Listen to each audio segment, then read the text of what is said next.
Okay, hello everyone. Hope everyone's doing good. Let's do a quick mic check. Mic check. Mic check.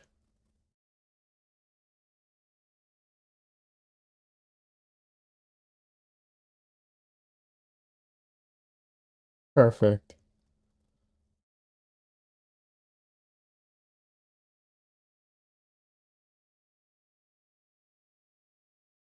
Hey Des, good to see you. How you doing?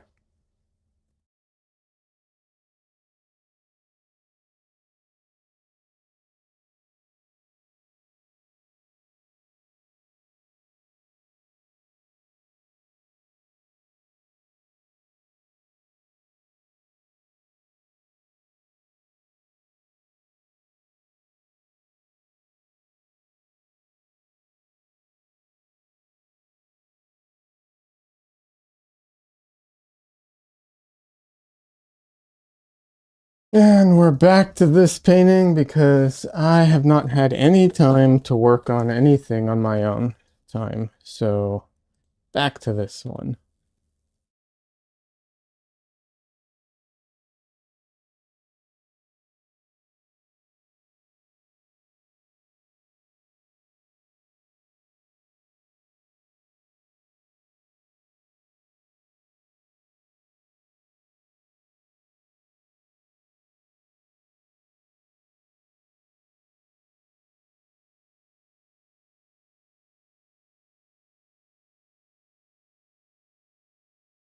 Uh, and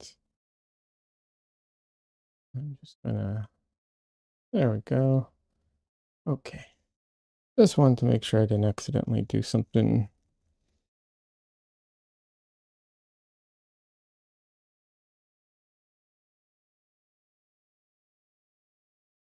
Oh yeah, unfortunately, back to this one. I know you all might not feel that way. I'm tired of it. I want to move on, but uh, like I said, I just haven't had the time to work on anything on my own, on my own time. So, oh well.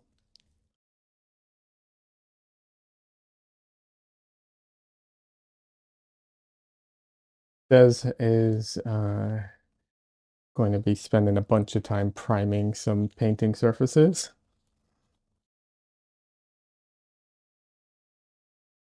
I know that for sure.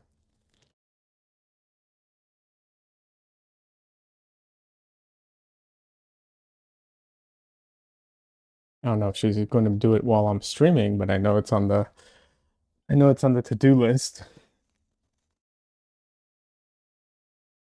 I'm just getting my palette out right now.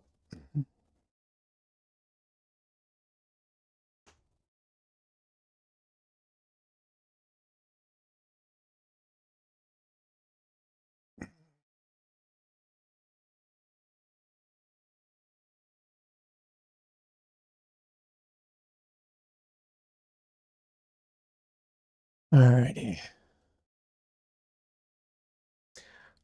I'm probably gonna have to rework this little mini easel that I built at some point because I want to be able to get the painting more towards the center, but I can't at the moment, so we'll see.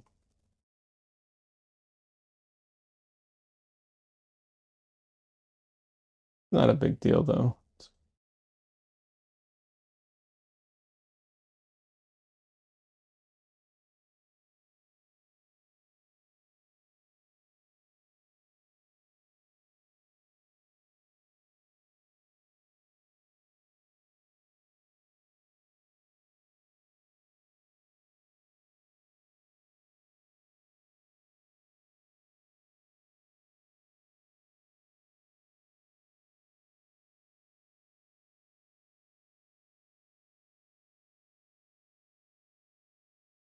All right, let's see. What am I going to need for today's painting?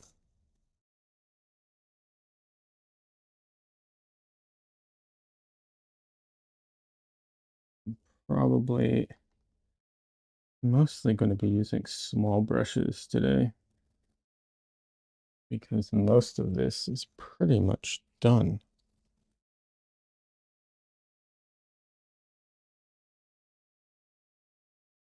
Obviously, it's not completely done, but yeah, a lot of it is done.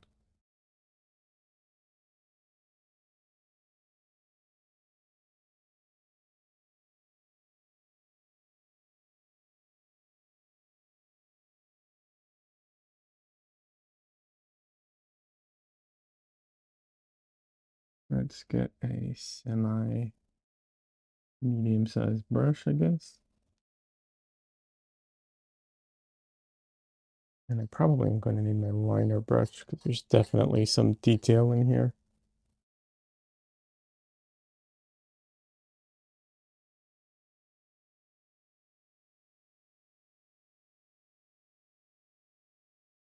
In theory, after doing some final corrections on this, the rest of it should be like all the fun bits of like putting in some of the like final detail and you know the what am I like the kind of the just the finishing touches and stuff.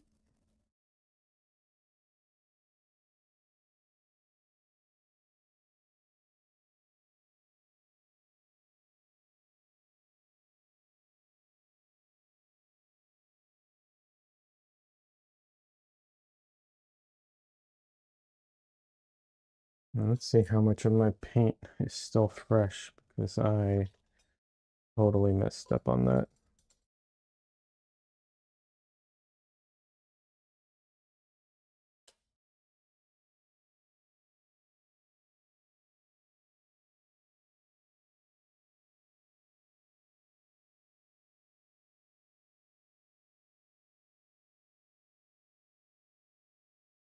Yeah, so much of it is dry.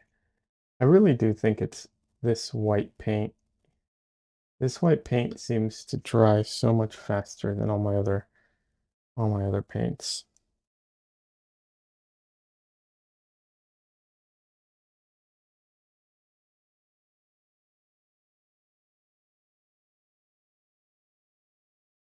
Which, is could be a good thing. Some people actually buy there's some white paint that's like called fast drying white paint, and people spend extra for that. So the fact that this one dries fast without it being extra, I guess is a plus.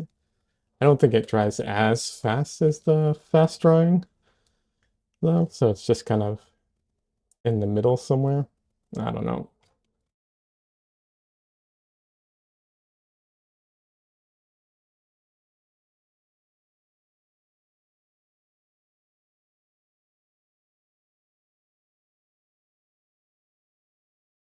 For me, I generally don't consider fast drying paint positive, but everyone's different. Sometimes it is. I get it. Sometimes you just need it to be dry fast. I totally get it. I've had when I was trying to do a painting for a different charity event, I was in that situation where I was trying to get my paint to dry as fast as possible, and uh, I was actually using Galkid to help. And I can tell you, I do not enjoy using Galkid. I do not enjoy it at all. So far, I've yet to find a drying medium that I do enjoy. There's an M-gram one I want to try. An Alkyd, what's it called? Walnut oil. But I've used Alkyd paint and not medium, just the paint, and I hated it. So I don't foresee loving the Alkyd medium, honestly.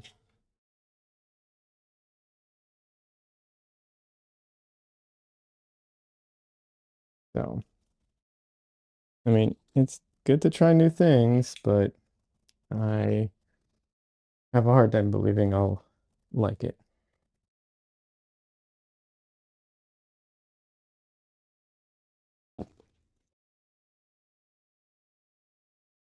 All right, I'm going to get some Hey Michael, good to see you. How you doing?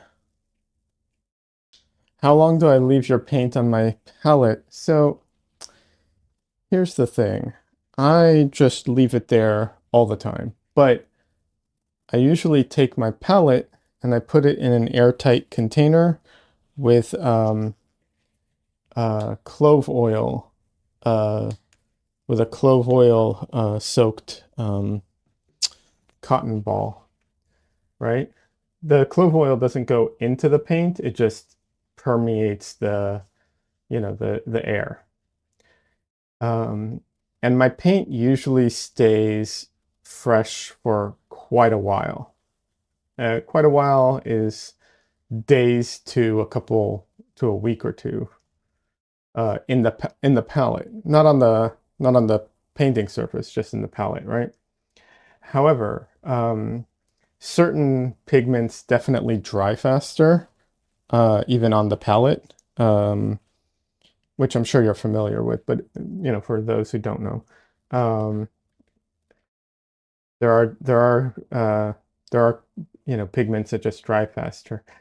And then for whatever reason, this particular white seems to just get gummy really fast, and then all my mixtures with it get gummy really fast.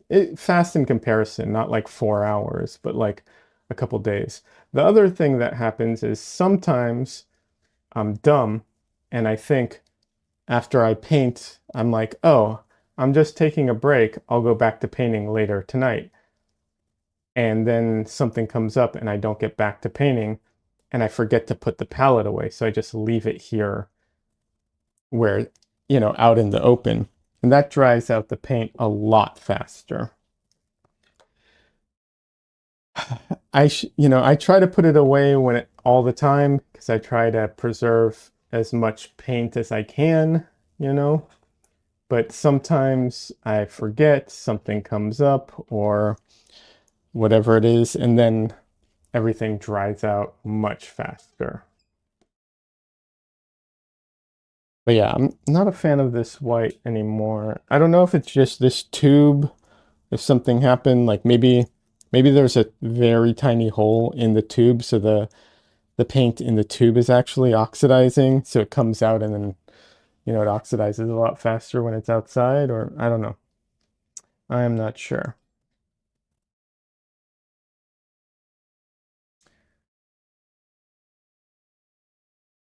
But yeah, it's like super gummy already.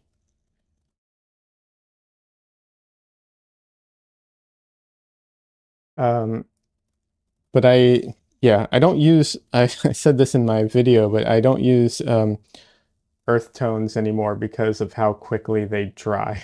It would drive me nuts. So now, most of my pigments, I don't think they qualify as slow drying. They're technically, I think, in the medium category, but they're pretty slow, honestly.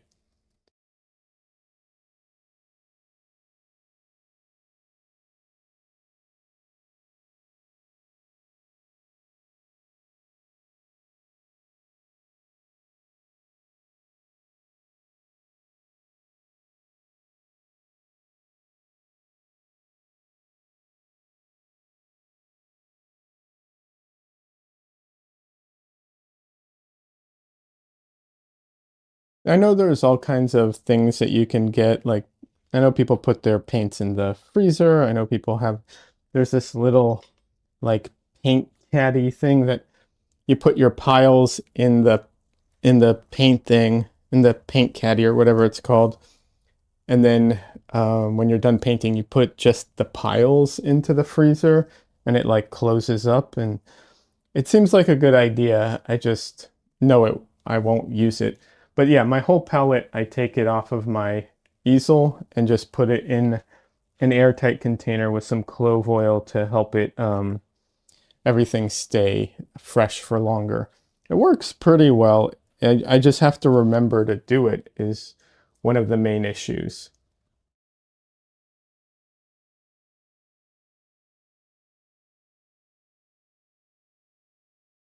Also, my paints, the paints I use are not the what's it called? um, are like some paints are drier than others. Mine are not very dry, so that might help. Some of them are with walnut oil, not all of them, but some are, and that also probably helps a bit too. But yeah.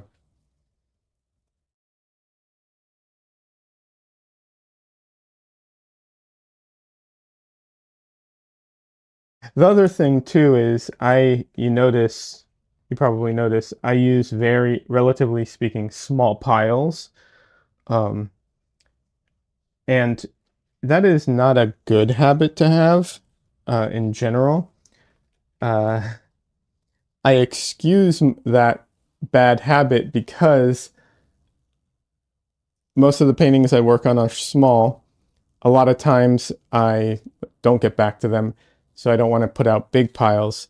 And all of my paints are so chromatic that I don't go through them very fast. I mean, phthalo blue is, you know, like unless the whole painting's going to be blue, there's no point in putting out a lot of phthalo blue. It's just pointless. Uh, hey, my creative disorder, welcome. How you doing? Thank you for the stream. I was just laid up to get a glimpse of the live stream. Hey, welcome. I'm glad you could make it. How you been doing? I've been enjoying the videos, by the way. I love the street art energy. I've always had a weird um, relationship with street art because I like it, and there are elements of street art I don't like, and definitely there are certain types of street artists that I don't like because taggers, just do like nothing. I don't like I want there to be more art to it, but I love the idea of street art. So when I see people do street art that like they put in effort and it's artistic and everything, I love it. Um, so yeah, there's definitely uh, an element to street art that I've always been a fan of.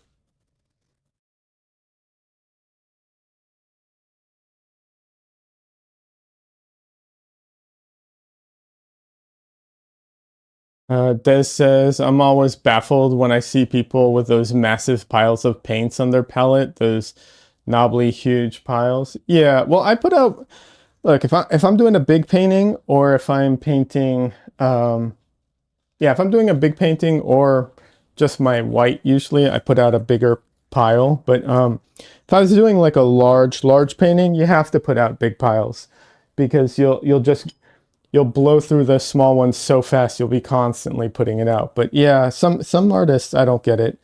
They just put out huge piles of paint. Or you have artists like Andrew Kadima, who like makes this weird stalactite sculpture out of his paint that I don't understand the point of that, but whatever.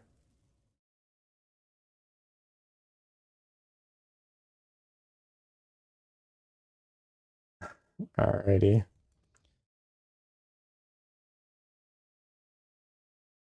So today I have a bit of like making some minor fixes and then just adding in all the details. So it should be pretty, hopefully it'll be fun to watch. I wish I could zoom in better, but as, when I've tried to do the zoom in the past, it was always problematic uh, because I can't automate it and I have to manually track around where I'm at all the time, and it ends up just being kind of a mess. So uh, I probably won't do that, but yeah, I wish I could.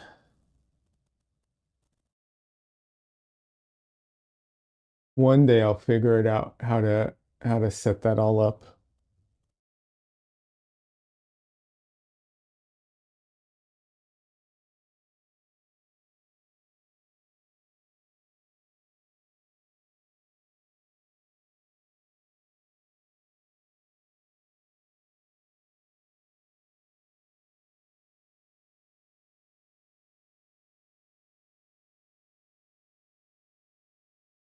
All right, so first things first, let's just oil out a bit.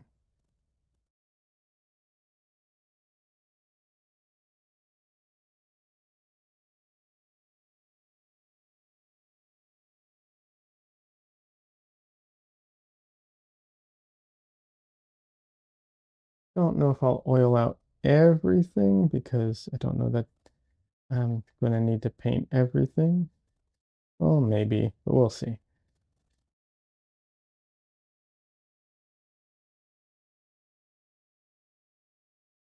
Generally, it's not a good idea to oil out the whole painting if you're not going to work on the whole painting because you don't want to create like just a layer of oil that you don't paint on and then another, another layer of oil you don't paint on and just keep piling those on. But this is really getting quite close to the end.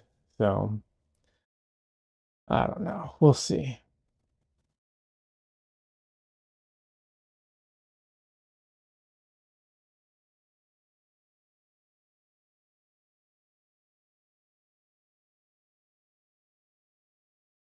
But I will say this, as far as piles of paint, when I that was one of those mistakes that I've made in the past, both when I was learning by myself and in art school, where I wouldn't put out enough paint.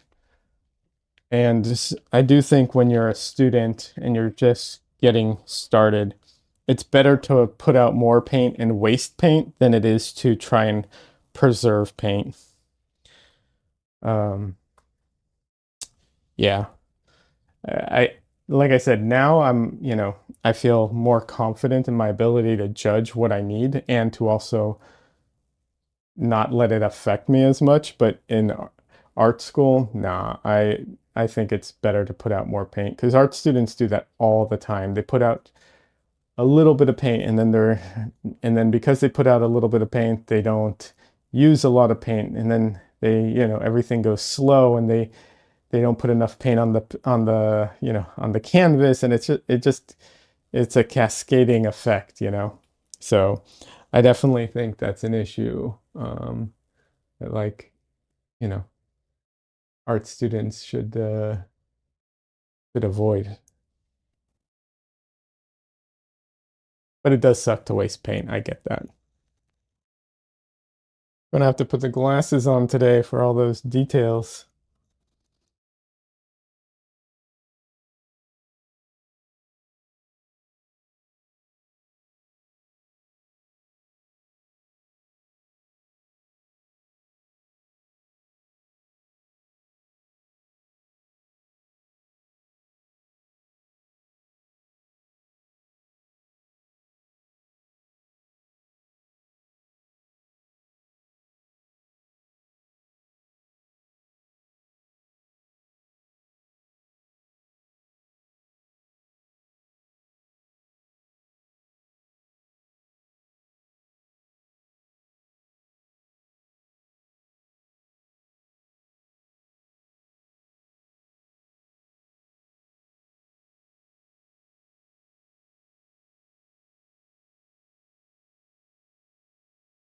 But yeah, if you ever use phthalo blue in your paints, in your painting, a little goes a long way.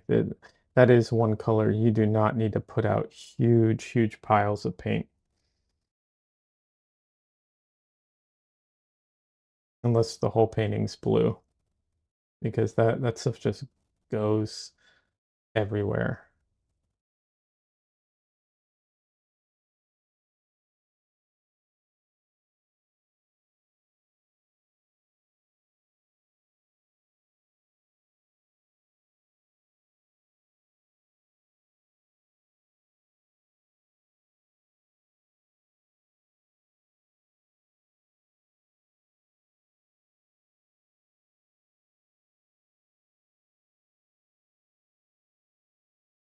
All right, so we're gonna start off with some minor stuff. I wish like I said, I wish I could zoom in so you all could get much closer, but tried that in the past and it just doesn't work for me.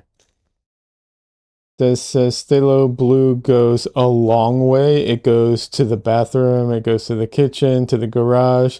You can find traces of it all over the place. Yeah, Phthalo Blue is, um, we'll say an infectious color. You know, it absolutely is. It is a color that just, you got to be careful with it. I think it's a fantastic pigment, but a lot of people have a hard time working with it.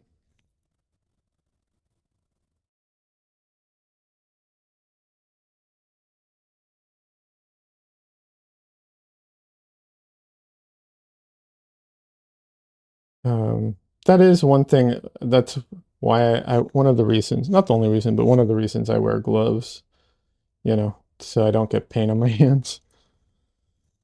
But yeah, the problem with oil paint is because it stays wet, it just keeps transferring from one surface to another. Whereas like acrylics, you get it on you, that sucks, but then it dries and that's it. It doesn't keep getting everywhere and transferring from one surface to another.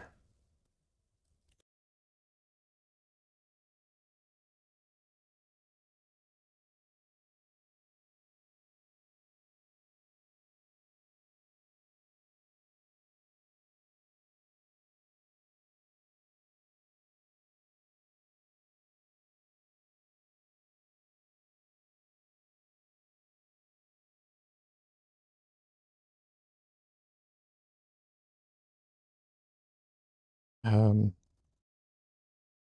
in art school, there was a this I wasn't there for this, so I fortunately or unfortunately, however you want to look at it, I wasn't there to see this in person, but I did hear about it. Um, a uh, a model for you know for a painting session um, apparently sat down on someone's palette. They'd put the hand what's it called, one of those handheld palettes. They put it down on a stool or something, and she sat down on it.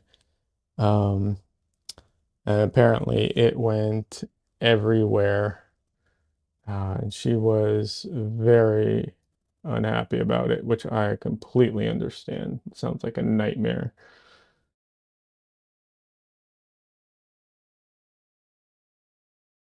It is a secondhand story, so, part of me hopes it was embellished, but yeah, not fun.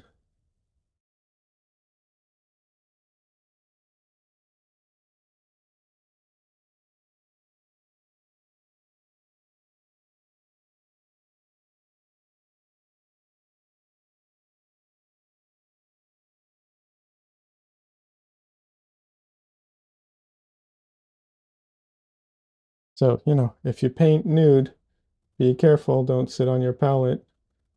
Or, if you don't paint nude, be careful and don't sit on your palette too. Honestly, it doesn't really matter.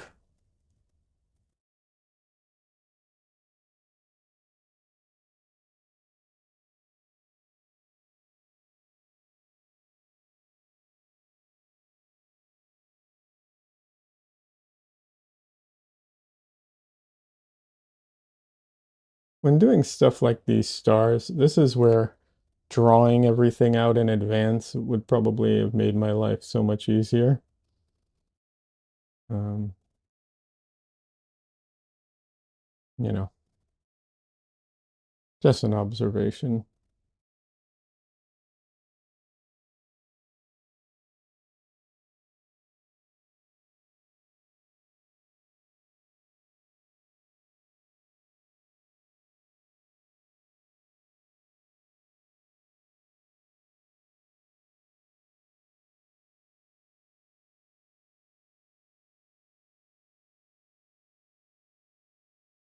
But I really don't enjoy drawing everything in advance, so if I can absolutely avoid it, I do. Honestly, I rather get things wrong and just kind of deal with it most of the time than spend the time to draw everything out. And it's not just because of the time it takes to draw everything out. That is part of it, but that's not the only part. The other thing is I just don't feel like my paintings um have as much life to them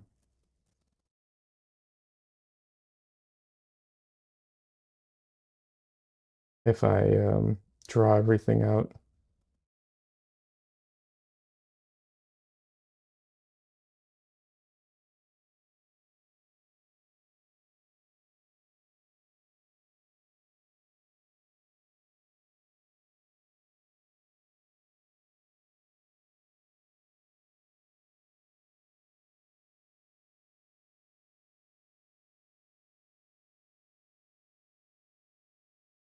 Honestly, I part of me wishes I was, even with these ones that I was not even worrying as much about the what's it called? About the proportions and everything as much even here. Like I wish I was a little looser with the stars and everything, but kind of I kind of set it up a certain way, so lesson learned kind of thing and next time.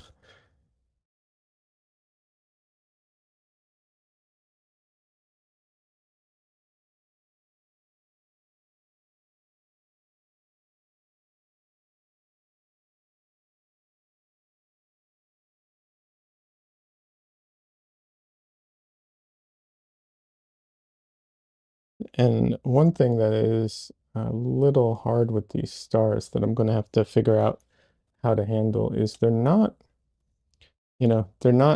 perfectly, um, what's the word I'm looking for? They're not 2D, they're embroidered. So they actually have a little bit of dimension to them, which I have to figure out how much I want to bother trying to include that.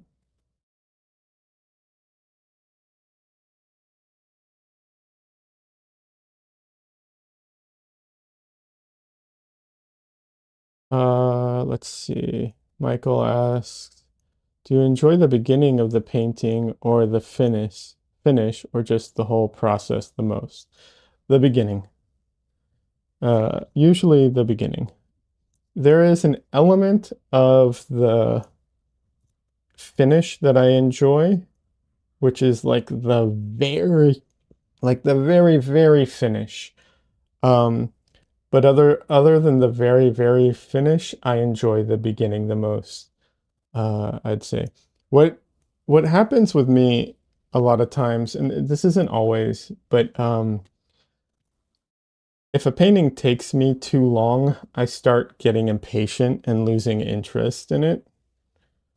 So that is one struggle that I have with like finishing paintings, where towards the end of the painting, I'm just so sick of the painting. I just want to be done with it, which isn't great. I'm not saying that's a good mentality to have. I'm just, I can't help it. That's where my brain goes. Um, and that, I don't, I wish it wasn't the case.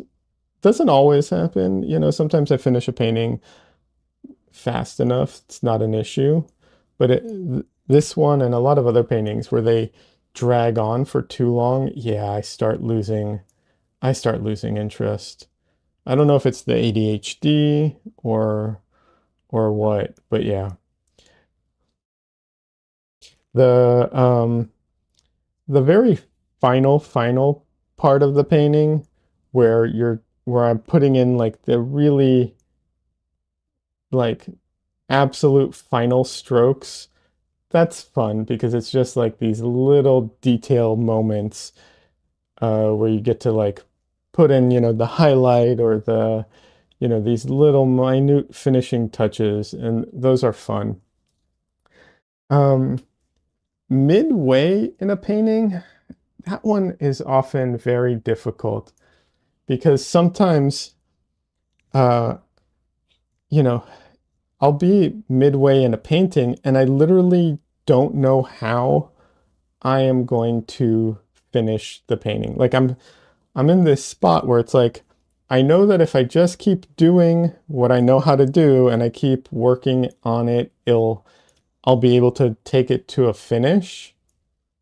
But there are moments where it's like I don't necessarily see the path forward exactly.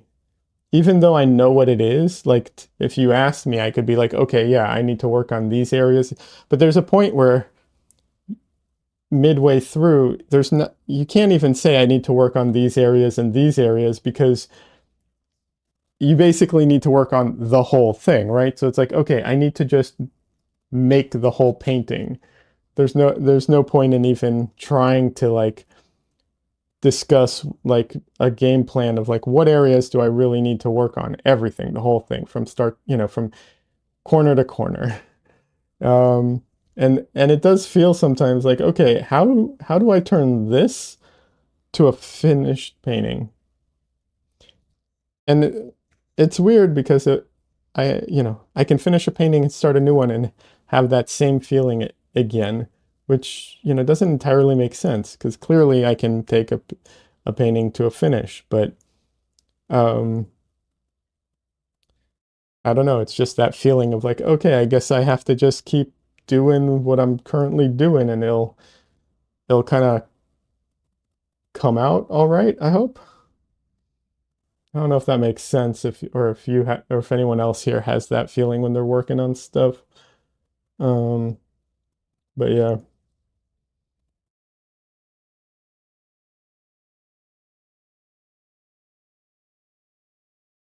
It's also the other thing I think is interesting is how like there's a moment well, I'll talk for myself, but there's a moment when I'm working on a painting and it's like I'm working on a painting, it's not done, it's not done, it everything needs work, everything needs work. And then suddenly, not really it's not really suddenly, but it's my perception of it.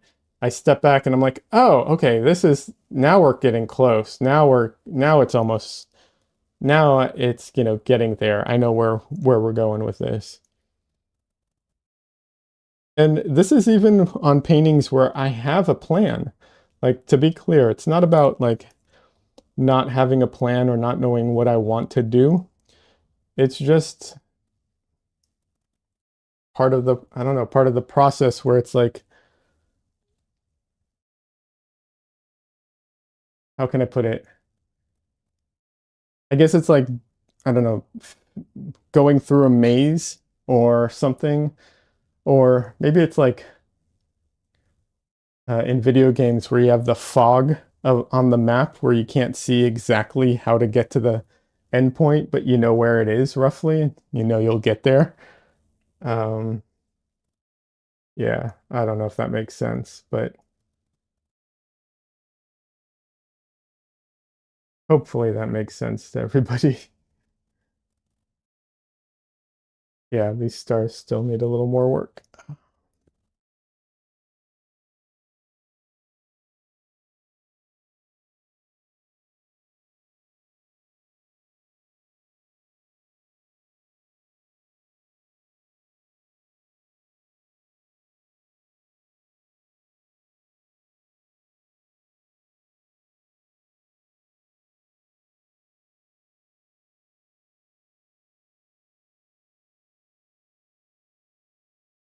I know some people can like completely envision in their head the final result. I can't. I'm not saying that I have that thing where I can't, or I don't have any mental images, but my mental images aren't that clear. Like I'm somewhere in the middle as far as that, that goes. Like I can kind of envision things, but it's not like, what's it called?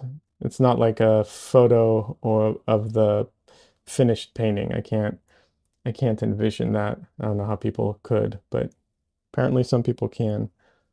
I'm not one of them. Those people are freaks of nature. Yeah.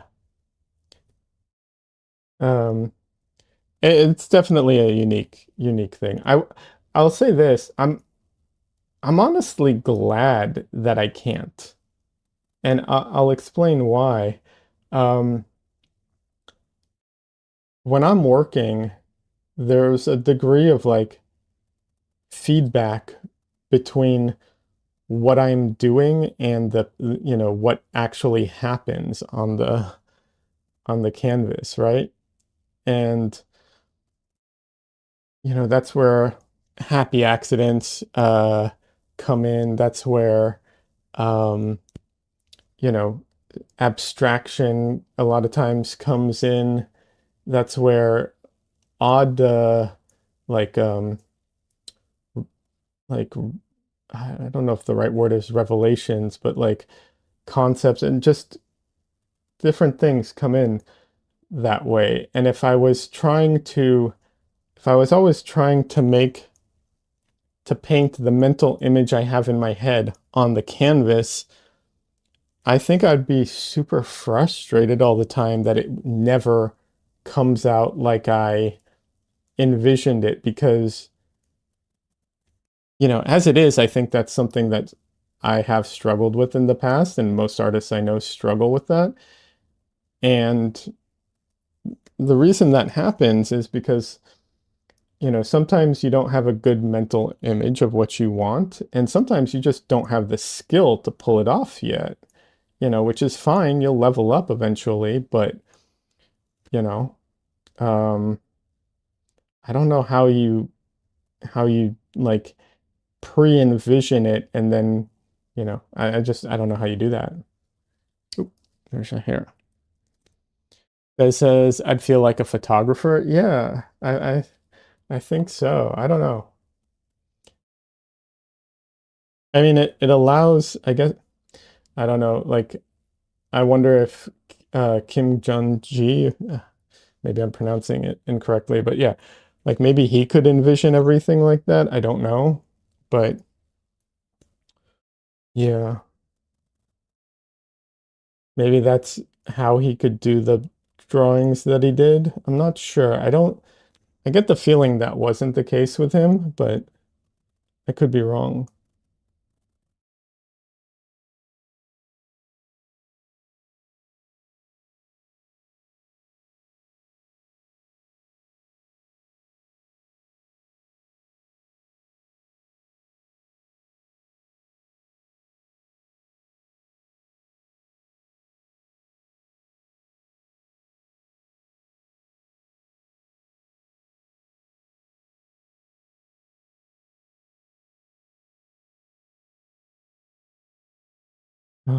But yeah. So I think there's this degree of like feedback or interplay between like what you have in your head and what you want to accomplish and what you put down on the page or on the canvas. And the painting that you end up with is somewhere in between those or a combination of the two. And I think that produces unique, more unique paintings and drawings. But I could be wrong. I don't know.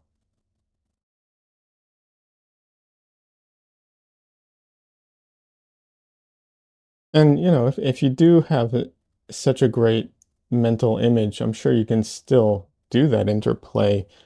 Um, I just think you have to like be open to it, which is not always an easy thing to do because sometimes, if you have a real strong vision of what you want, it's easy to get locked in on it and tunnel vision, you know. So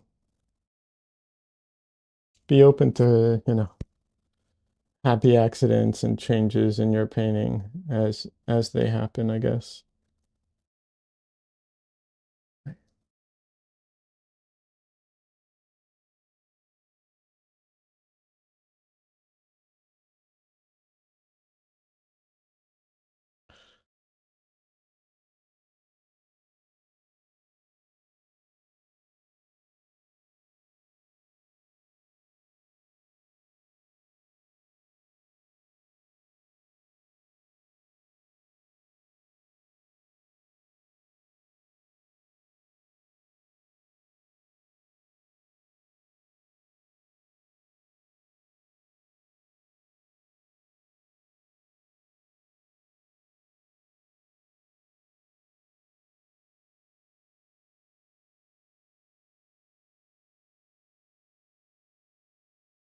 And that's why I think like people, people who have there's a there's a name for it where they have like no mental image in their head, like they can't envision anything. And that's why I don't think that it's really a huge hindrance for them to be artists. I know there's a lot of artists who have that, and I don't think it's a huge I don't think it's a huge hindrance. Even for drawing from imagination, right? Because you don't need to imagine what it would look like in your head without, like you don't have to be able to do that. You can just start start drawing it and then you have something to work off of and you can understand how things are physically built, and just do that. Like you don't have to envision it, you know, all in your head before you put it down. That's why people draw with you know, armatures and all of those things to like help, with structure and stuff like that.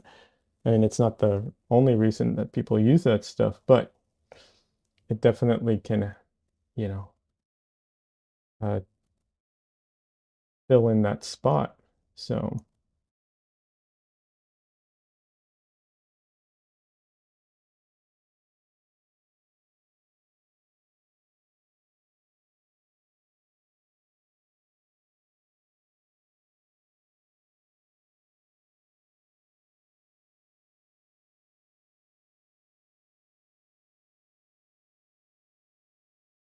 I'm not saying they're 100% done, but they're already looking better.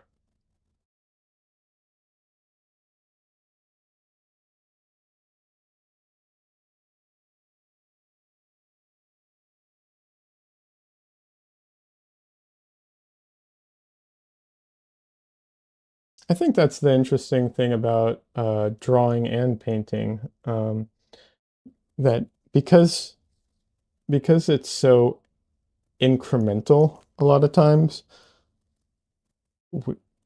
it's almost like our brains don't perceive it, um, and so like the incremental changes are too small, but then all of a sudden our brain kind of puts it all together, and then it's like, oh, look at that.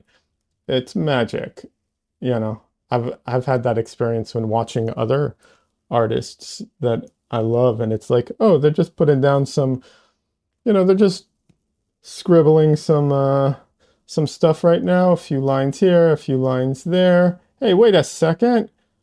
How did the whole face show up all of a sudden? You know, I don't know about you, but I've had that experience watching other artists that I love. And yeah, I think I think maybe it's just our brains aren't like wired for it or something. I don't know.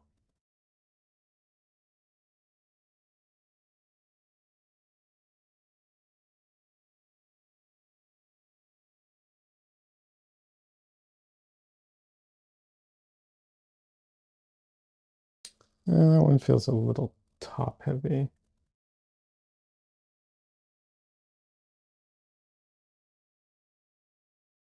All right, those are starting to feel a bit better.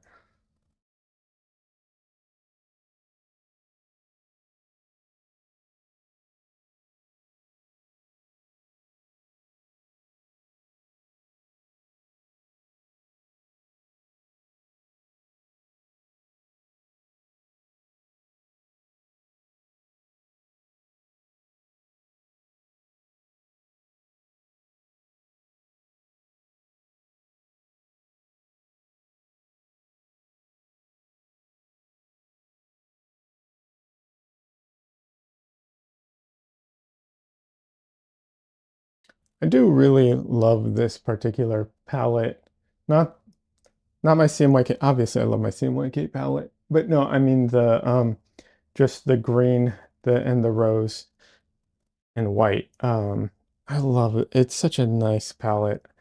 I might I might do some more paintings that is just that, I might.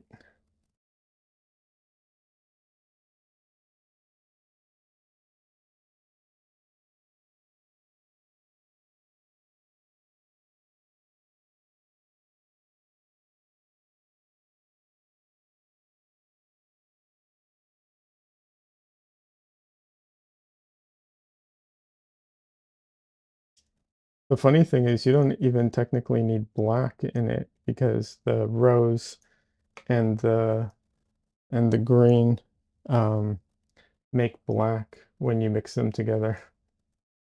So you really only need 3 tubes of paint.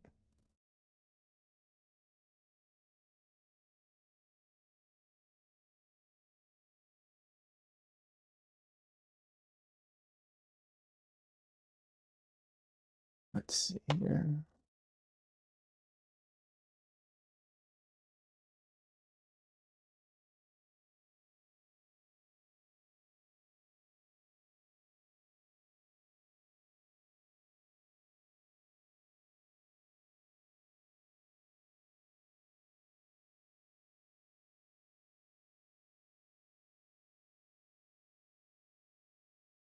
I do wonder if there's like if I use this palette, you know, well, not if, of course, if every palette has its limitations.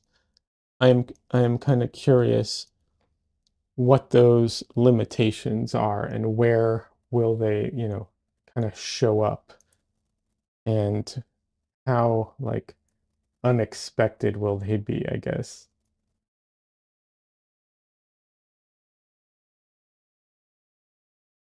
I mean, obviously you're limited to two types of, two colors. That's obvious, not um but aside from the fact that you're only going to have green and rose, and essentially black and white, I'm curious, like, where are those, where are you really going to hit the limitations? Like, okay, yeah, sure, you can't paint anything blue, and you can't, like, you can't differentiate really between like a what's it called? You know, like a lime and a lemon, right? You wouldn't be able to differentiate between the two. Sure, I get that. That's, obvious. But aside from that, like where would the limitations be?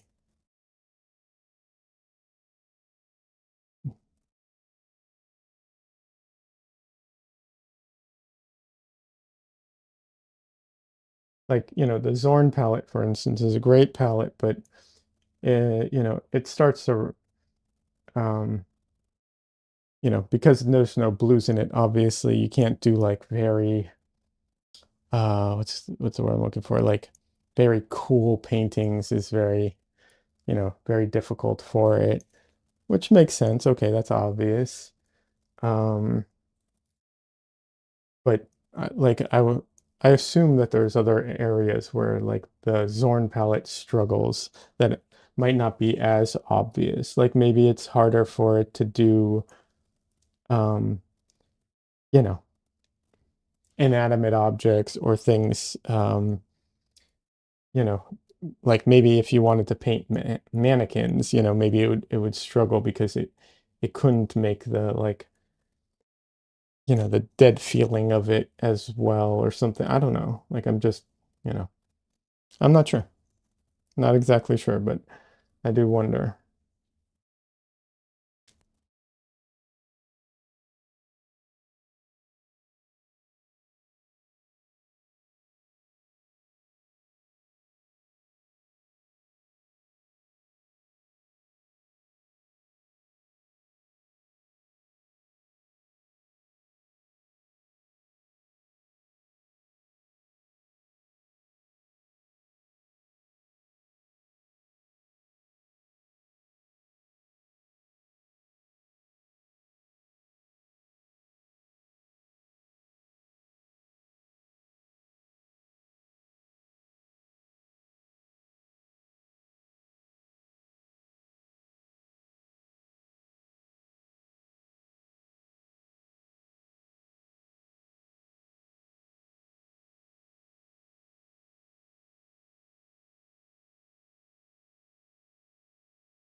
wonder, I think it might struggle. Any palette that's like super limited, I think would have some difficulty with like paintings, very complex paintings, right? Because I guess to the same degree that black and white might struggle with very complex paintings. Obviously, you can do very complex black and white drawings or paintings, but I can also see the possibility of running into issues of not being able to differentiate very nuanced, nuanced things because you run into the problem of not having, the range, uh, or not maybe not the range, but you might not have the like you might run into a problem where things are the same value. So and you don't have enough colors to differentiate it. And if you try and go with value, you might run into the problem that everything around it is a value that gives you no room to maneuver. I could see that being challenging. That can always be challenging. And any limited palette will run into those problems to a degree.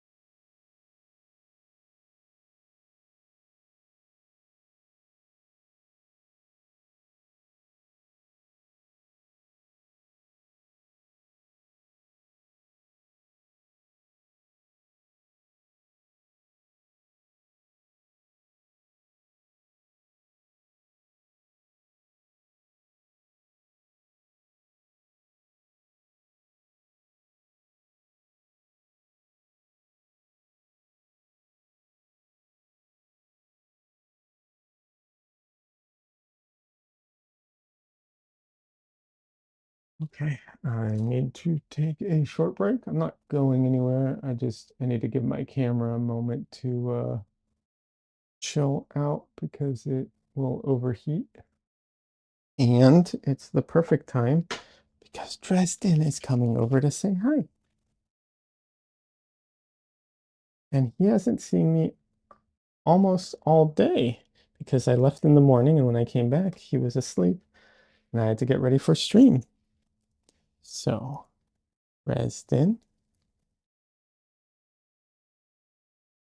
Dresden, oh, baby boy. Oh, say hello.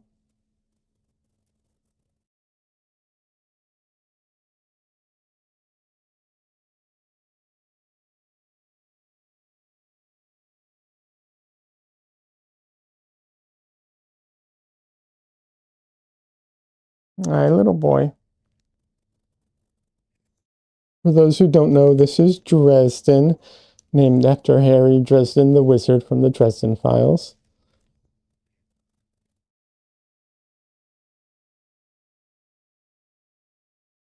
He is an orange flavored, no, he's just an orange boy, and he definitely, you know, lives up to the orange cat stereotypes.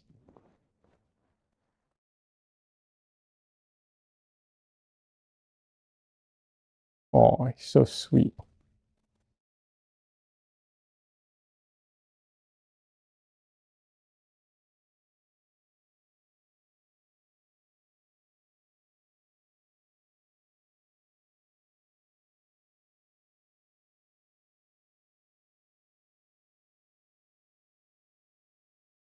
Don't look at the monitor, Dresden. It's just you. For those who don't know, for like a month, he was afraid of my monitor because he saw himself in the monitor and thought there was another cat in the monitor, and he was scared of it for like a month. I have painted Dresden. Yeah. I've painted two of my cats. I have one more painting I need to do of my third cat, and then one of my dog that I need to do. I'll show you the painting in just a minute.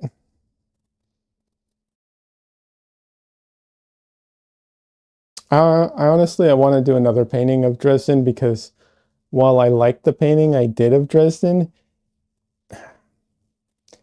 he's a little small in the painting, and I wanted him to be a little, a little larger. So I might have to do another one. And then, what was I going to say? Oh, I don't know if I can do, I don't know if I can do custom emotes for YouTube. I was looking into it, but I don't remember. Um, but on Twitch, I'm probably going to end up doing a custom emote of Dresden.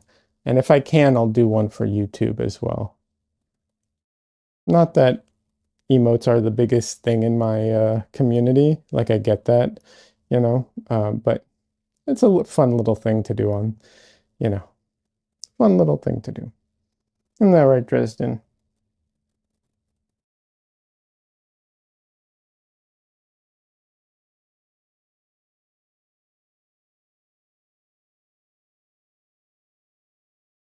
I'm also going to try and get a good recording of his purring, so I can add that at some point to a video or something.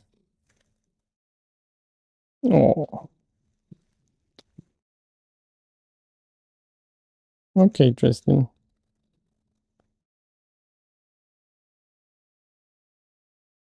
If I could, I would just have him in. I've said this before, but I I've tried to get like I got like a backpack for a cat and like a sling for cats. He will not stay in them. He does not like them. But I totally would just have him, right here and just paint with him. Maybe when he gets older in a couple of years, he'll be more into it.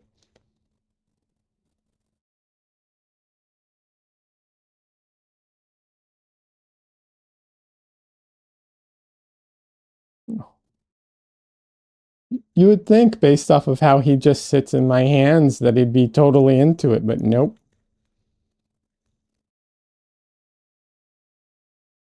Okay, Tristan. Okay. All right. Say goodbye. Oh, so cute.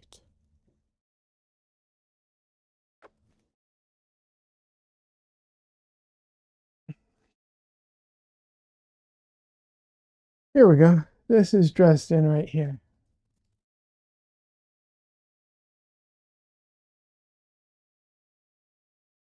Oh. Mm. It's in plastic because I took my paintings to a what's it called? Uh uh paint fair, and it was outdoors, and I didn't want to, what's it called? I wanted to protect the paintings in case, something happened. They fell off and fell on the ground or something. But yeah, it's a little distorted here. But yeah, this is Tristan.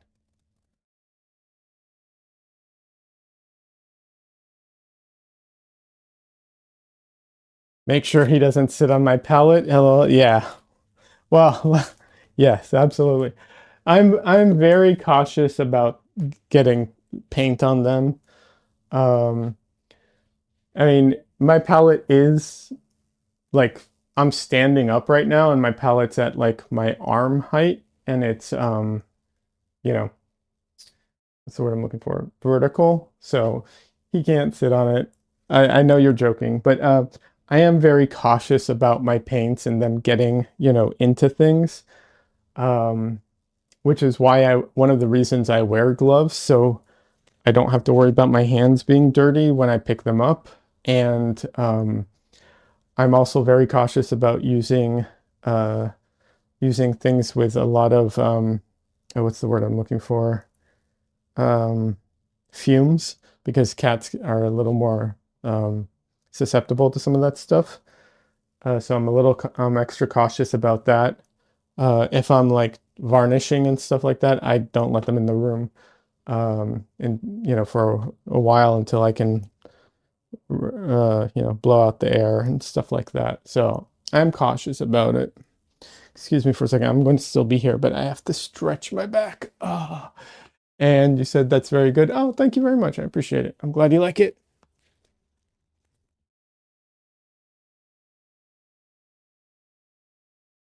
But yeah, I'm happy with that painting, but I just want more,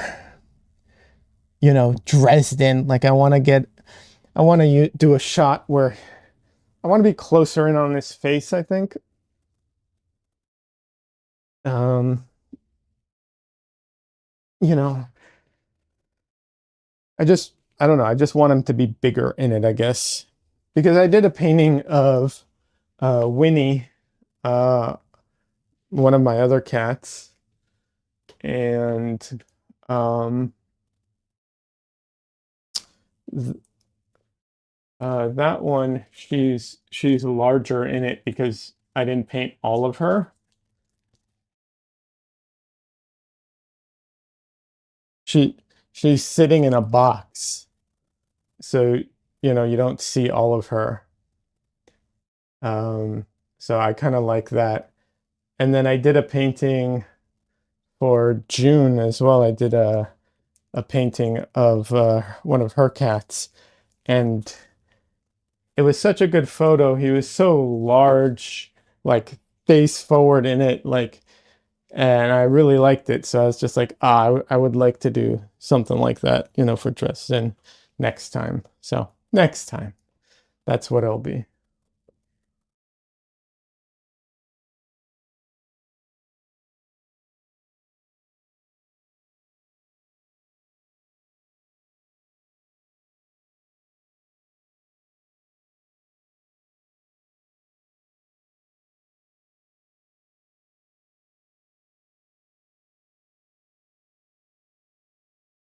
Oh, my back today.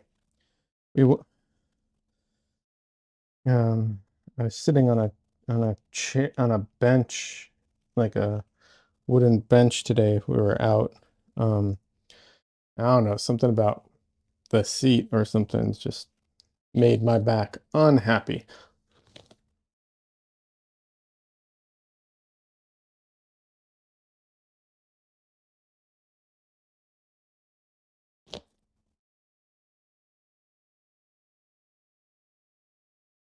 But yeah, yeah, I think I'm going to be offering um I don't have all the details yet, but I will be offering pet portraits soon. Oh, as well as, regular portrait commissions.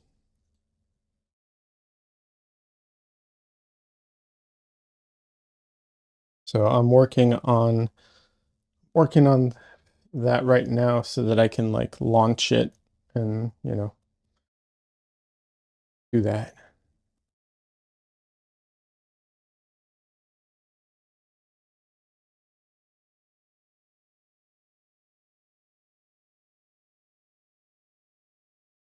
Michael says that's what I do most. Yeah, um, I've heard that before.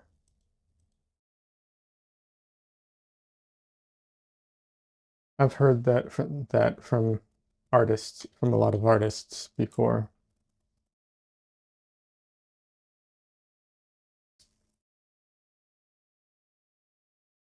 Um, I I was a little hesitant to do it for numerous reasons. Um, you know, the painting I did of Winnie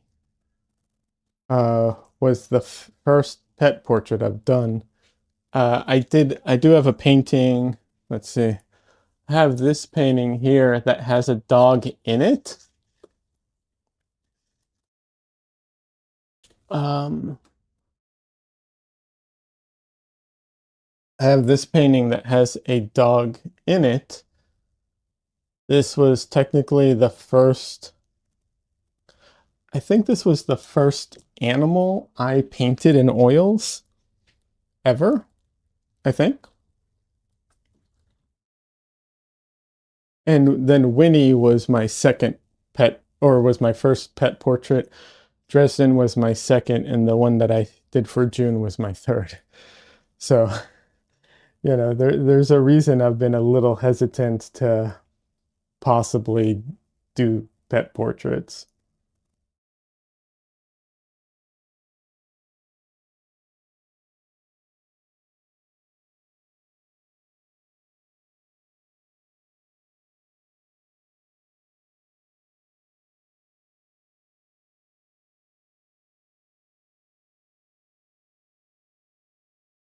I do think that's one of the great things about painting uh, people for so long is that, you know, if you paint, if you do a lot of portraits, um,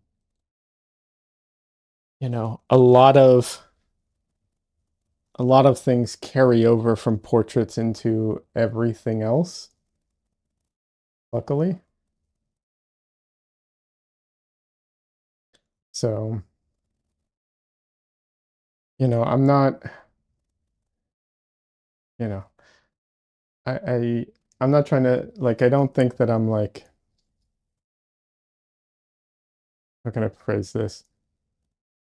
Like I know that people who like really specialize in painting animals, who know like all the ins and out of painting animals. They know the anatomy of the animals, they know the different types and of species, different types of hair, how the different types of fur, interact with things like the level, the depth of knowledge one can have about a particular subject is unbelievable. I know this from painting people. I know this from being with people who paint landscapes professionally, from people who design backgrounds professionally. Like I know that the depth of knowledge when you like really hone in on something in particular is unbelievably enormous.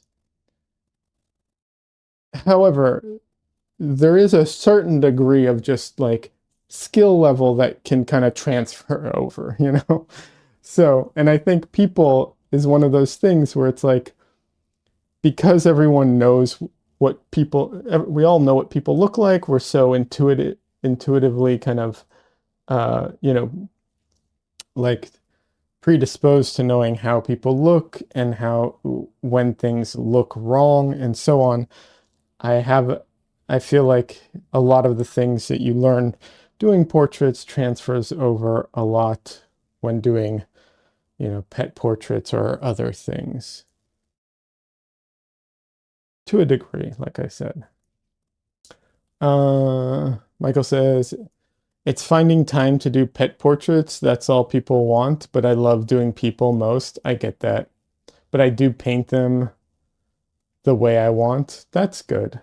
That is a challenging aspect. I told this story a few times, and some people might know who I'm talking about, but don't, that's not important. But there's a painter I know who was doing uh, commissions, and they did a commission for someone, and the person complained about the commission, said that the painting looked unfinished and that you could see all the brush strokes. And it was like, yeah, of course, because this person paints with very blocky, um, intentional brush marks that you can see each individual mark. And that's the beauty of the person's style, right? And I guess the person complained and made a big deal out of it. And my friend didn't want to deal with it, and they were not really good with like conflict and all that. And they ended up just refunding them for the the commission, which I think is a mistake personally, but um, yeah, you don't want to get stuck with those types of commissions. Um, that's for sure.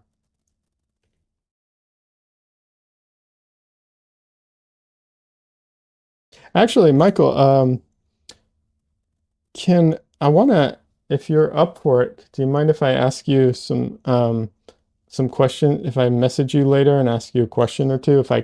If something comes up, I might want to ask you about something, um, as someone who takes a lot of commissions.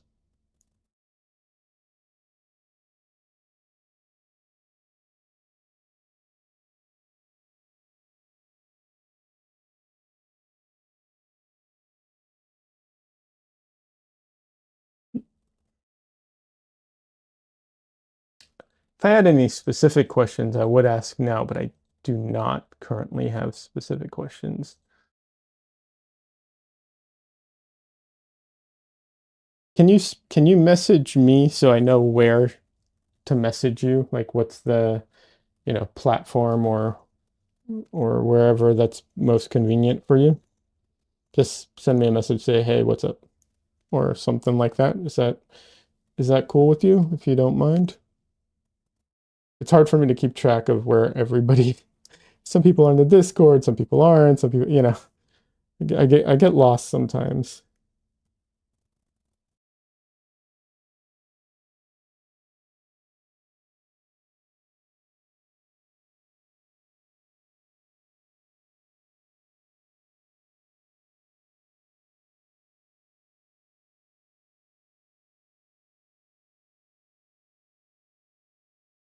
One thing I absolutely hate, and this isn't specifically for you, but just in general, like some people will have different usernames for different platforms.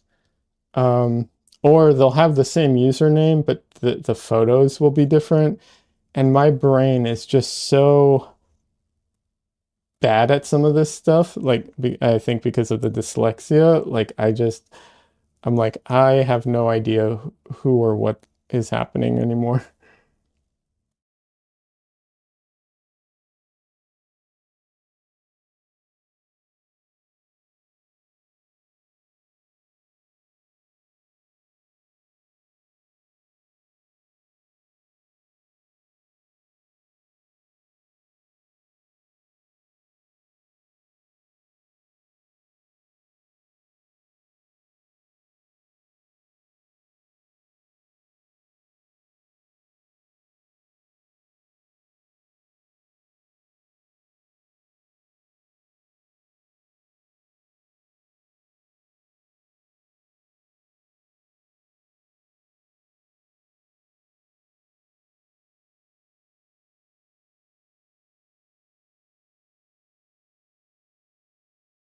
But yeah, I'm working on the commission stuff. I'll be opening them up. Like I talked with someone recently who was talking about like I should do a launch for the commissions and like, try and build up some hype for it, you know, instead of just opening up the page or something. So I might be doing that this week, which is good because it lets me hype it up while I'm still putting the finishing touches on it. You just joined the Discord last week, plus I think you were uh on about your easel. Yeah. So I did you see the mini easel I made, by the way? Um I don't know if you were here for the stream where I showed that off, but I made a mini easel. Um, if if not, let me know and I'll show it to you here. But yeah, so I interesting thing about the easel, I might have to like I found something and I'm going to design it and we'll see. Um, you know, I don't know I don't know all the details, but I think I found everything and I basically I'm not going to be talking about the design of it or anything anymore until I do it. We'll just leave it at that for now. And no, you didn't. Okay, give me just a minute and I'll show you the mini easel I made. And it's not perfect, but you know, I mean, first of all, what is perfect? But anyways, yeah, it's not perfect, but it was done hastily. So while before I show it to you, what happened was like 2 weeks ago, 3 weeks ago, something like that. I was this painting actually fell off of my easel and onto the floor, which I was not happy about. Um, and the reason that happened was because of how I was securing my paintings to this easel. So it's kind of a convoluted thing, but this easel is a large H-frame easel. But because of the size, it's actually not good at holding small panels. Um, so I'm using a drawing, like a drawing board, like one that you take for like figure drawing type of thing. Um, I have that on in my easel, and then connect it like, and then I clamp my palette to that drawing board. But I can't clamp my paintings to the drawing board because the paintings, then I'd have a clamp on the painting. So what I do is I would tape my paintings to a second board that I could clamp to my board. I realize this is like super convoluted. The reason for that is because I would switch out paintings, so I wanted to be able to, switch them out and everything. Anyways, yeah, I get it. It's a lot. Anyways, all that is to say that this painting was basically attached with double-sided tape. Actually, not even double-sided tape. It was attached with um, tape that was looped, you know, just loops of tape, right? And it fell. And another one of my paintings before this one also fell, but it didn't fall to the floor. It just kind of fell off of its place. So, um, what I ended up doing was, um, I ended up just making a little mini easel here. So I just took wood scraps that I had, this and plywood. I cut this at there's a 45-degree cut here. And then these pieces that are behind it are also cut at 45 degrees, so they fit in between. These pieces have a slight bevel of like 10 degrees. And then these are just leftover, whatever they're called from, oh, what is it? A French easel that I pulled apart. Um, and yeah, and so this is just stuck in place, and then there's a piece of wood up on top. It ended up coming out just the tiniest bit crooked to one side. It really doesn't matter. Um, And I built it in like 2 hours with zero measurements. I was just pissed. And I just went into the garage and just like, all right, I'm doing this. And just grabbed the what's it called? The track saw and everything and just started, you know, cutting away. I was just like, I'm pissed. But this literally fell on the floor, face first on the floor. So I was just like, all right, that's it. But yeah, I used just leftovers. I bought a French easel from a friend of mine a couple years ago, and um, let me just say, um, French easel's not really worth it, honestly.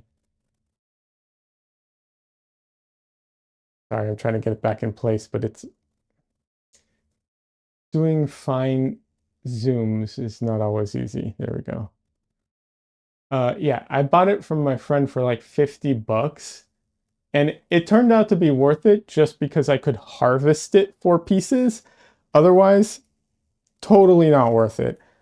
French easels, I don't know if they're ever worth it, but like if you're going to buy one, I think maybe buy one of like the best brands only and don't bother with anything else. I assume I have not tried them all, but I'm not a fan of the form factor overall. And yeah, just not a fan. It was so the French easel was so rickety from day one. Like I set it up and you just push it and the whole thing like sways. Um, and a bunch of screws came loose in it a couple of times and I had to like because they stripped the wood out. Yeah, I ended up harvesting it for parts and for 50 bucks, I guess it's worth it, but no. French easels, I'm not a fan. Michael says, well done. Oh, thank you very much. Yeah. So now at least I save tape. I don't need to use tape every time I need to paint a smaller painting.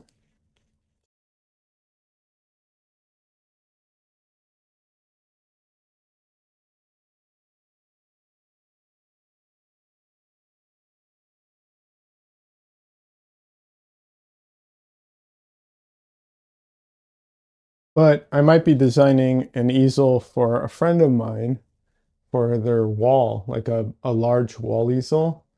Um, and yeah, I have some design ideas that I'm working on. Uh, yeah, we'll see. We'll see how it goes. We'll see if he wants to go through with it too. I get the feeling that like he's interested, but he's a little gun shy to like move forward with it. Just because I think he's like he wants it, but he doesn't. I think he doesn't think he's going to use it that much, so he's like not sure if it's worth it or not, which I totally understand, right? Like there's so many things I've bought, either wanted to buy or bought and it ended up not needing or not using. So I totally get where he's coming from on that.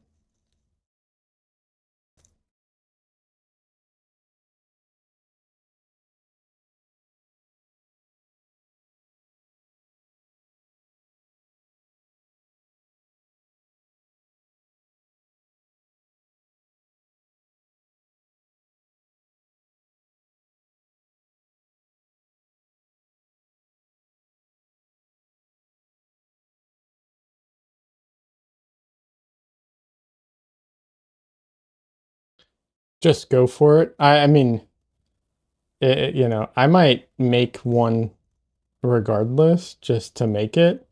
Although if I make it regardless, I probably won't make it. As large. I'll make like a smaller sized version of it, just because, why? Like, why make it huge? But yeah.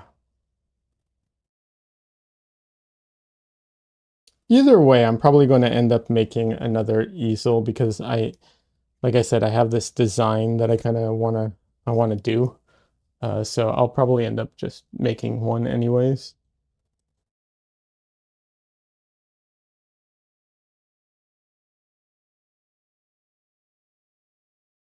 But like I said, probably a little smaller just for budgetary reasons. You know what I mean?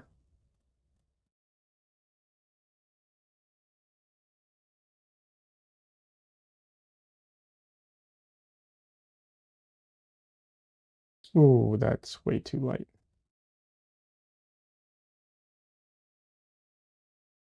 There we go.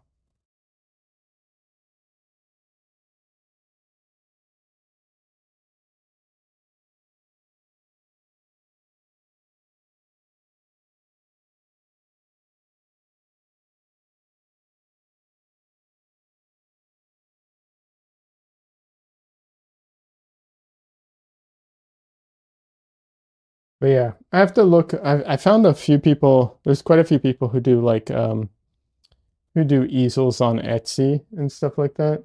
Um, so I need to look at their stuff and see what their price range is.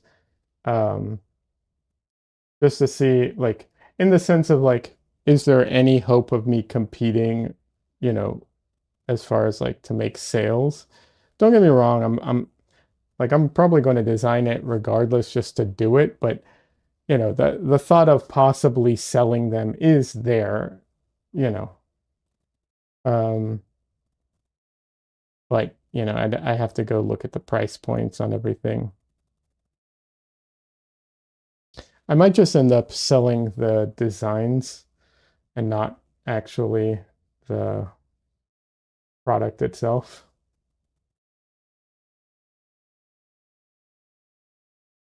We'll see. I have I have been trying to learn um uh what is it? Autodesk Fusion 360, but it is not a very friendly program.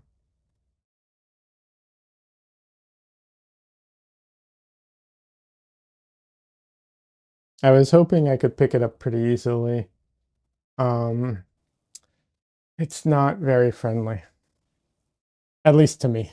I'm sure some people think it's super easy, but I have used what is it? I used SketchUp back in the day.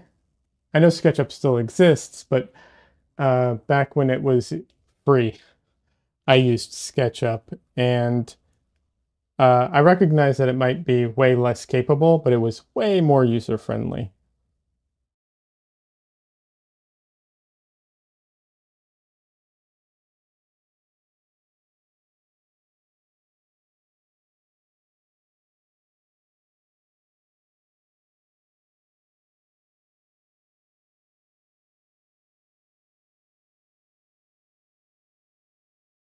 It's funny, I'm actually learning two different programs with named Fusion because I've been learning Fusion for DaVinci Resolve. That one's actually a lot easier than Fusion 360.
What is happening here? Let's see.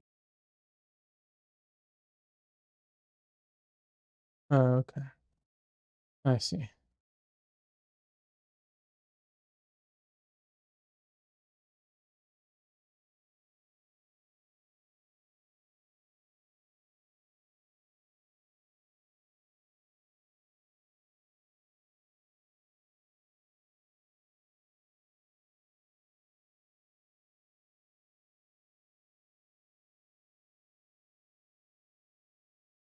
There's an artist. I wish I could remember their name right now. I think it's a her. She does these.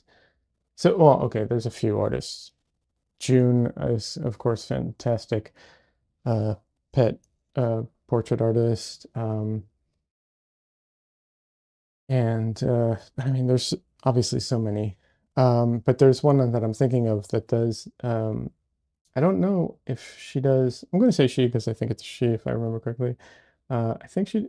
I don't know if she takes commissions for pet portraits because the pet paintings I've seen are so they're so stylized that I'm not sure that they're actually commissions. Um, but they're so beautiful. It's like I wish I could find it to show you right now off the top of my head, but like I'm thinking there's this painting of a cat and it's just like I don't know if this is a commission or if anyone would commission this because it's so stylized at this point that I don't know that it would even be like a real portrait, but you know, I would commission that as long as it could be like she could make it recognizably Dresden, even if all the colors are wrong because it's so stylized that none of the colors are even accurate. I still would uh would take it, you know. But I I recognize that I'm probably in the minority, um, for most people who want commissions.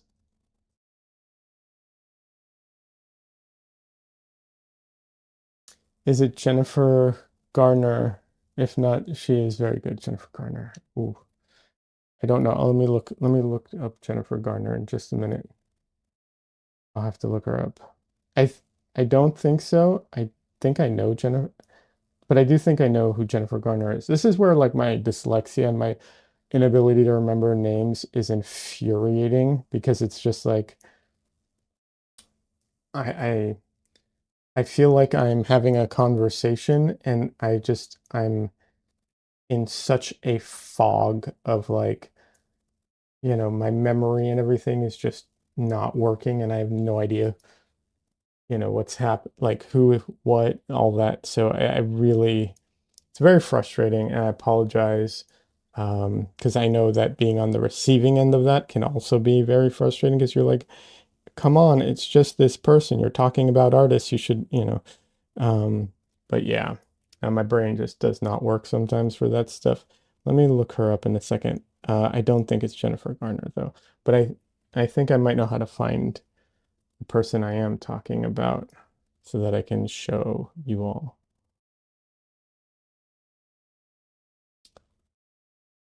You think I do very well. Well, thank you. I appreciate that. Um, I have some famous for me, like things that are stuck in my head where I'm just like, events of like things. I once, so I'm a Star Wars fan, or I'm a fan of the original Star Wars, and some of the other stuff. We'll put it that way. And I was talking to someone, and they made a joke. We weren't talking about Star Wars. We are talking about something unrelated, and they made a joke, and they made a joke about something and calling something the Millennium Falcon, right? And I was like, man, that name sounds familiar. What is that? I think I know what that. I think I know. I should know what that is. And I was just like, that sounds. I just stopped in like mid conversation. I'm just like, I know what that is, but I can't remember what that is right now. And I was just like, I could not believe my brain, you know, failed me so hard on something like that.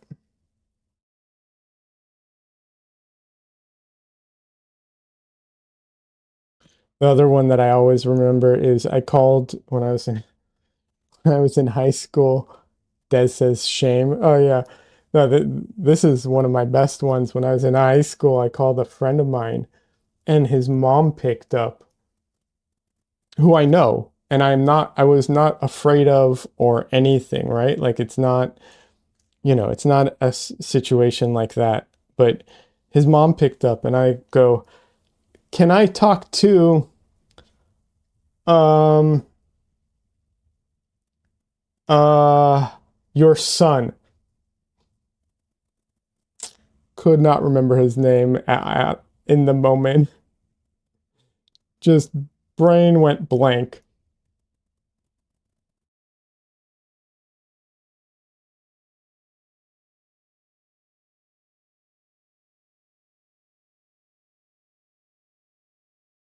So it makes me, if you've ever seen that show, there's that show where like the guy goes on, he used to go on like in the street and like ask people questions under pressure, and they would like blank and not answer the easiest questions in the world.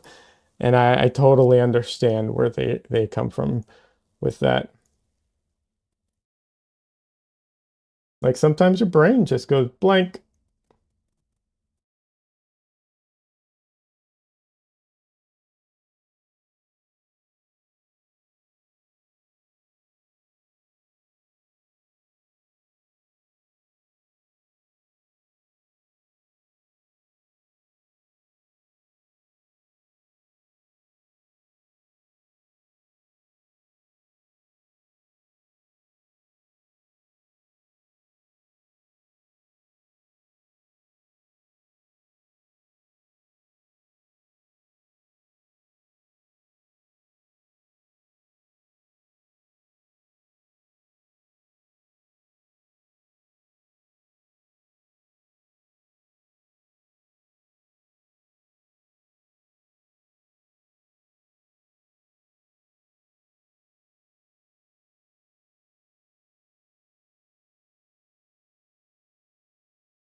Let me look up Jennifer Garner, another person, real quick. All right.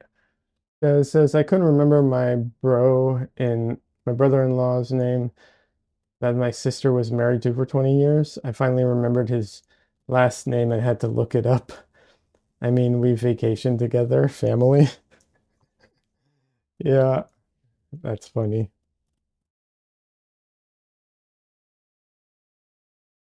Jennifer Garner,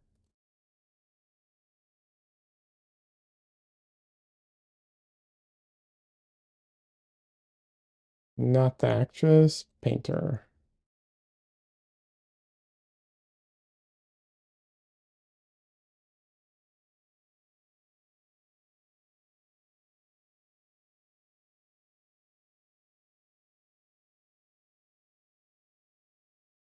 Um, no, this is not the right person. Okay,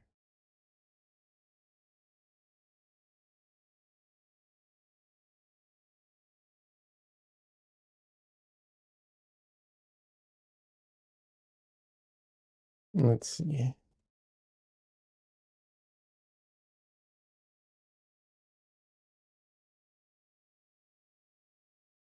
Nope, not the right person either.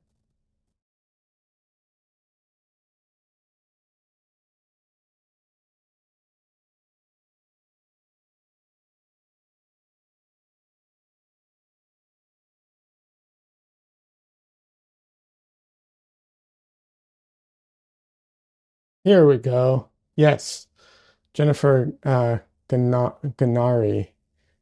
Janari? For anyone who's curious, this is who I'm looking at right now. Yeah, she's fantastic, and I do follow her already. Her paintings are great, but they're very realistic.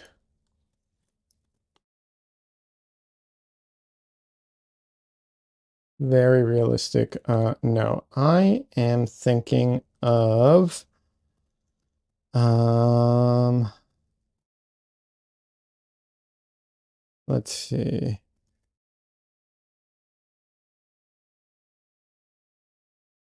Um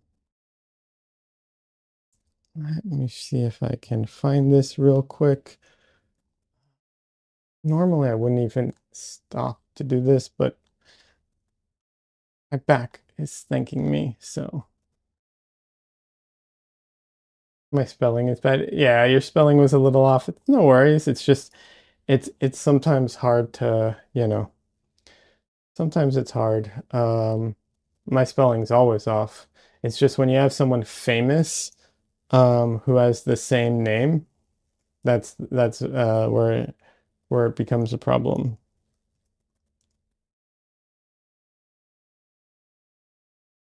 And this is June, who is a fantastic pet portrait artist as well. Gonna put that here.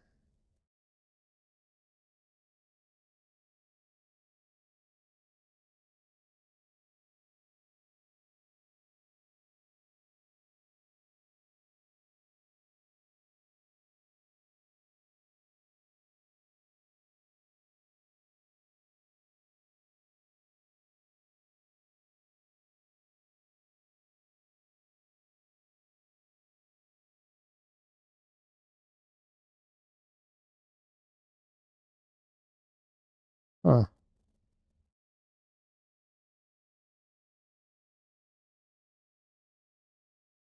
Well, okay.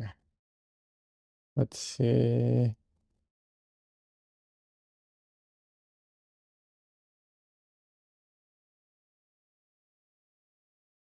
Michael says, yeah, I see she's done a lot of cats. Yeah, June has done a ton of cats. June also owns quite a few cats.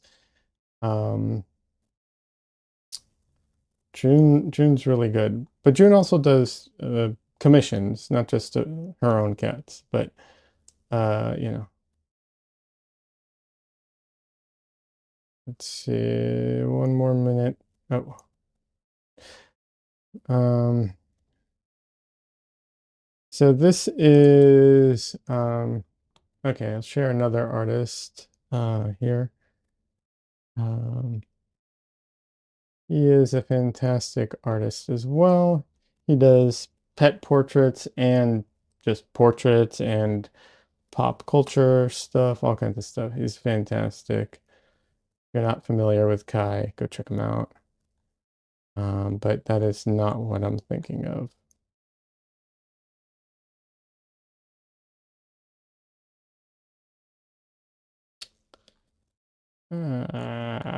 Come on. Oh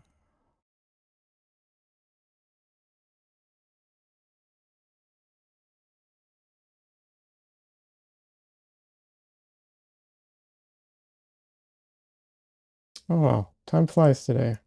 All right.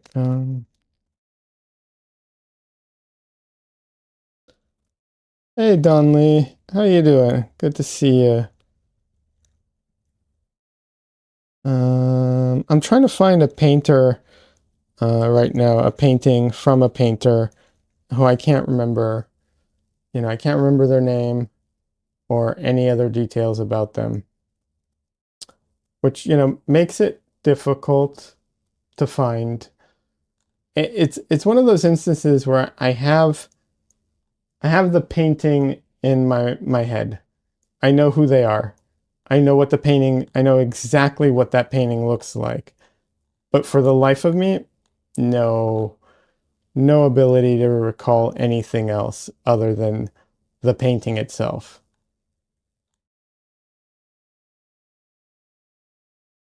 The frustration, everyone should join the Discord so you can post it later. Yes, yes. All right, I'm just taking one more minute to see if I can find it. I should probably be on screen while I do this. Yeah. Hey, everyone. Um, sort of on screen, not really. All right, here. Let's see. Oh, wait. Okay, this is the person. Um, this is the person.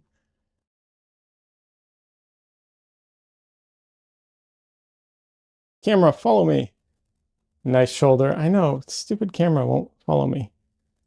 All right.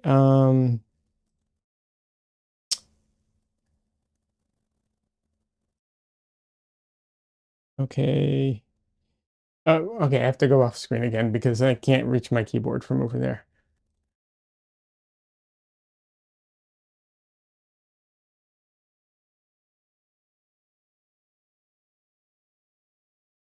Here we go. Okay.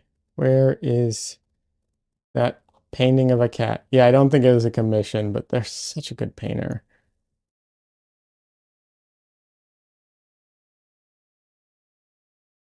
Did they not share that? That's a good one, but that's not what I was thinking of.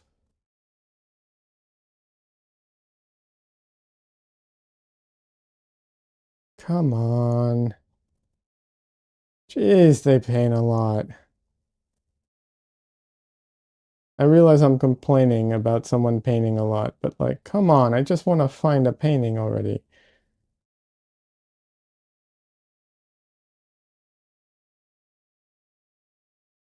Like, seriously. Did they not post it here? Did they not post it on their Instagram? I'm,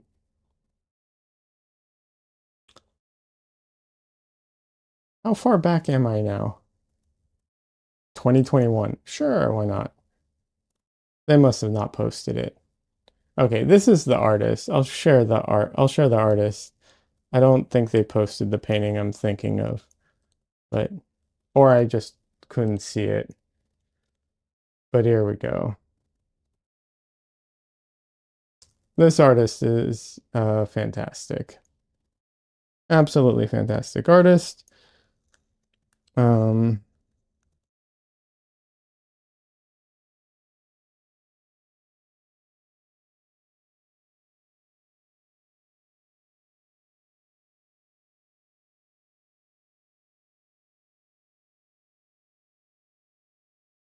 and yeah, I found the painting I was looking for, but I don't know that it's in their, don't know if it's in their Instagram.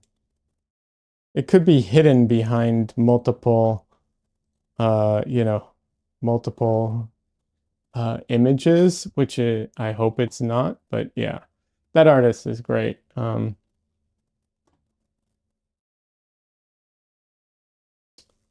Yeah, so good.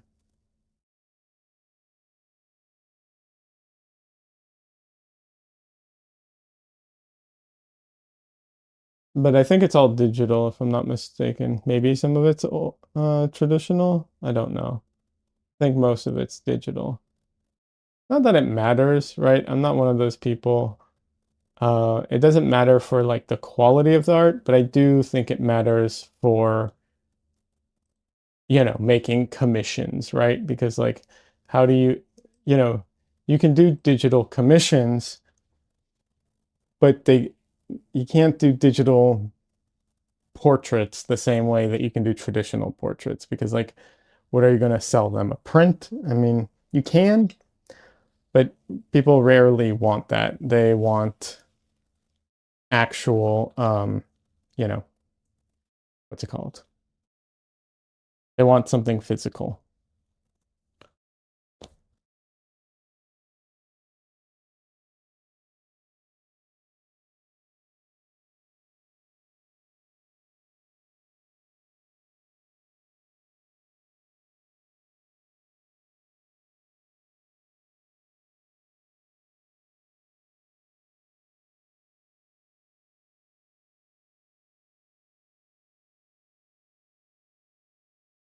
All right, Michael, no worries. Have a good night.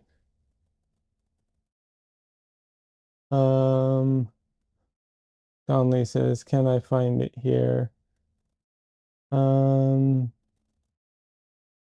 mm, I don't see it. I'll look again later, but I don't see it. And I do have it. Like I did find it, but I don't, it's in a private server, so I'm not comfortable sharing someone's stuff from a private server. Yeah. Uh Love all, Michael says, love all your work. Oh, thanks so much. I appreciate that. Uh, thanks so much for hanging out. I really appreciate it. And I will message you at some point, probably if I have any questions. Appreciate that. But yeah, thanks for hanging out. I also appreciate you being here and have a great night.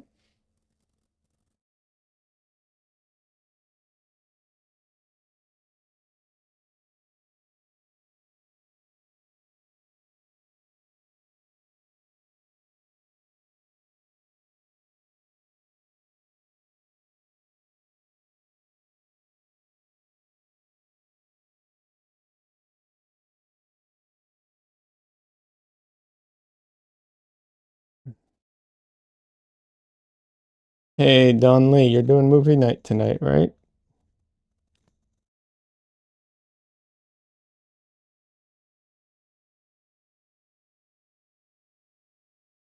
What time? Remind me, please, if you don't mind. Just the time.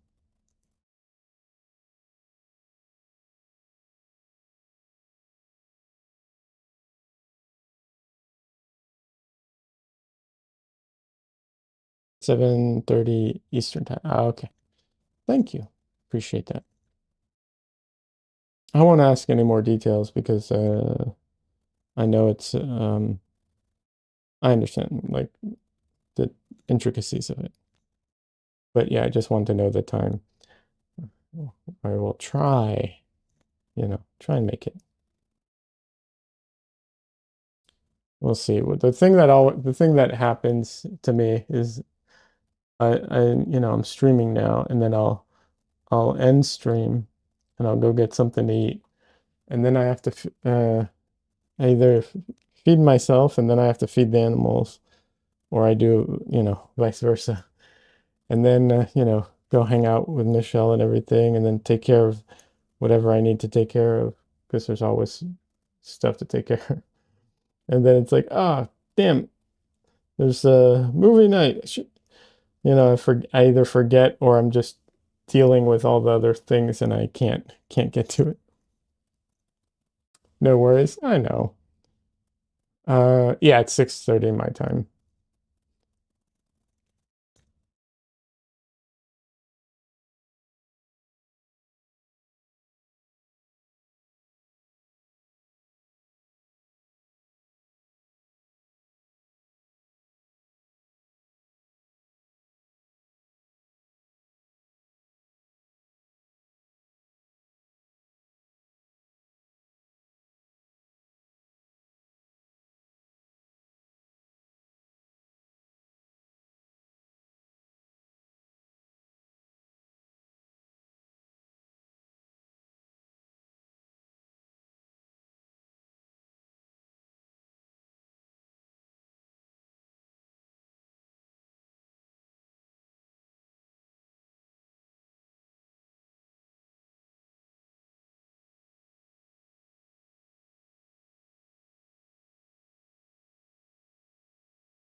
No, I don't know if you ever watched a movie while you eat, but yes, I have watched a movie while I've eaten before. I've watched a movie with you guys while I've eaten.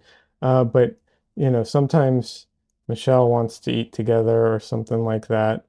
You know, there's stuff like that happens too.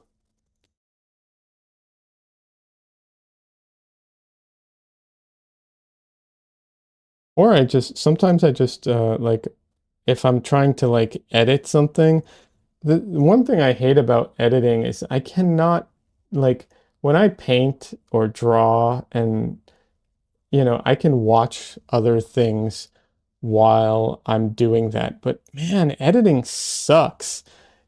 it's so hard to multitask while editing.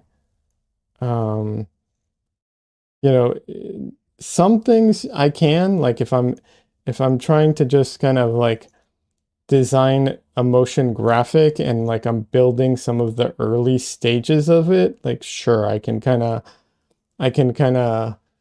do other things while you know, while I'm doing that, but with editing, you have to pay attention to timing, you have to watch and listen a lot of times, and yeah, it's like I can't do all that and watch. I hate it. It's one of the things I really hate about editing. 'Cause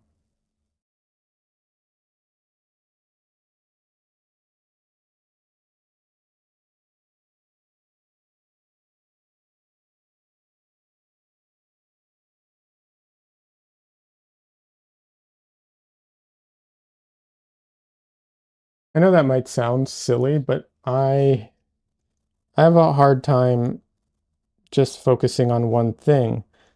So I usually like to listen to music or watch or listen to podcasts or books while I do other things, or YouTube videos. And I can't do that when I edit, and it drives me nuts.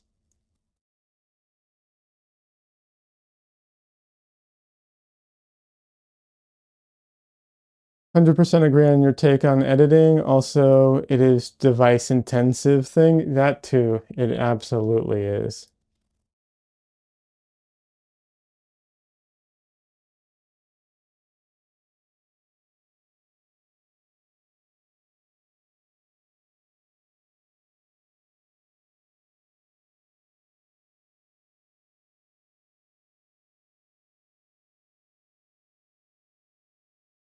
I think other than AI and 3D stuff, editing is one of the most intensive things, I think.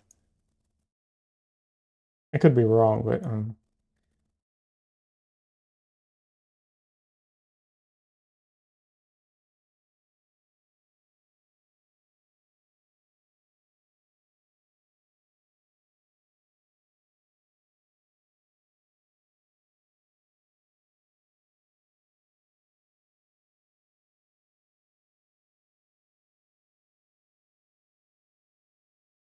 Stanley says, I get it. I've edited things too, and no, you need to be very present for it. Yeah, yeah, yeah.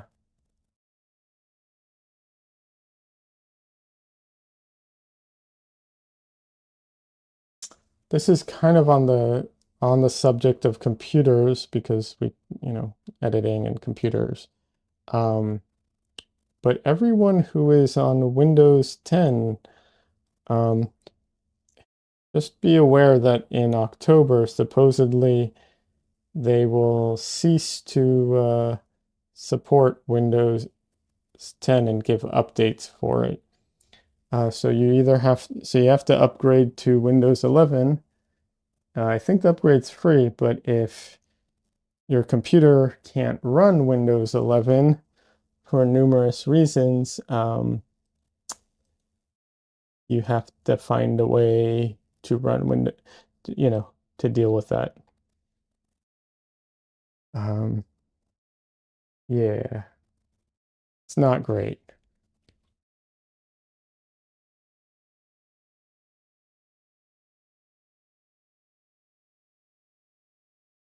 I'm very upset about this particular issue, by the way.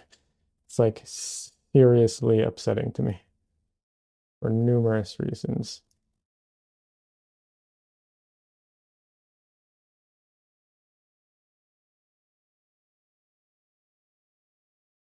And while I really, really hope that Microsoft ends up like bending the knee and backing down, I don't know that they will. And yeah,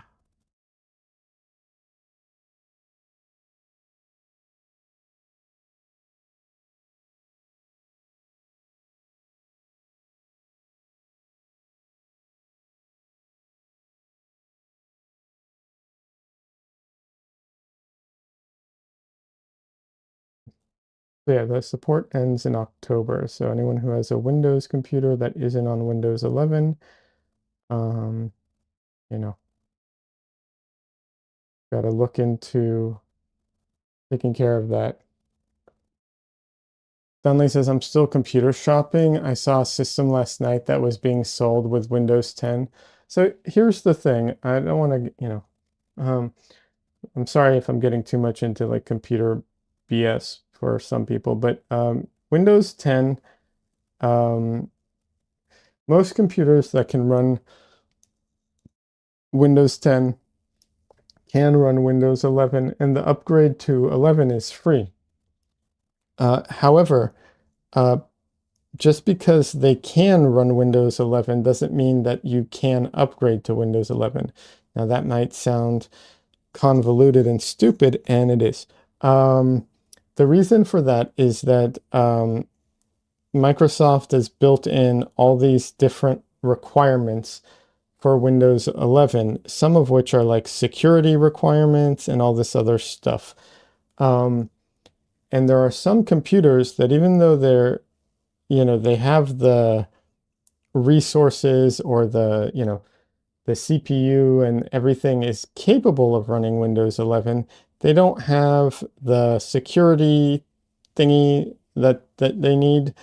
Um, and so because of that, you can't install Windows 11. And so you either need to install that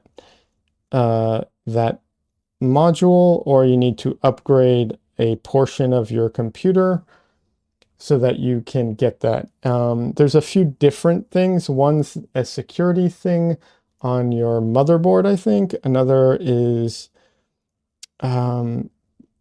I forget what the other ones are. One's CPU related, and one I think is memory related.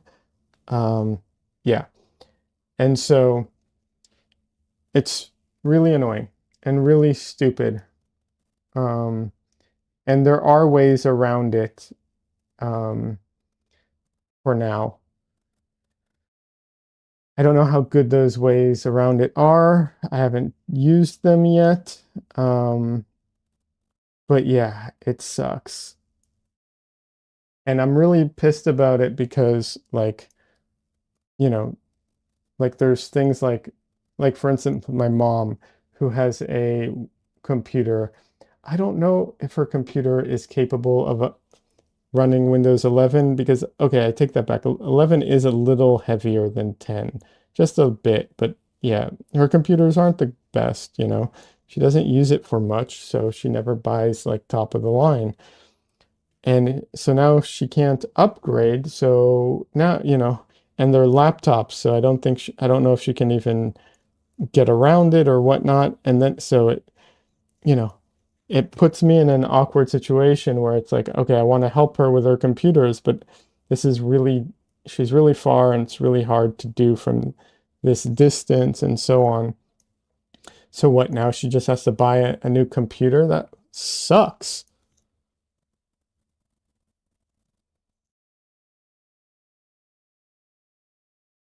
So I'm actually, for some of my like I have some old computers. Um, For those ones, I'm actually thinking of installing Linux, but Linux is not a true answer for most things, right? Like I'm going to fuck around with Linux just to fuck around with Linux. That's not a real solution.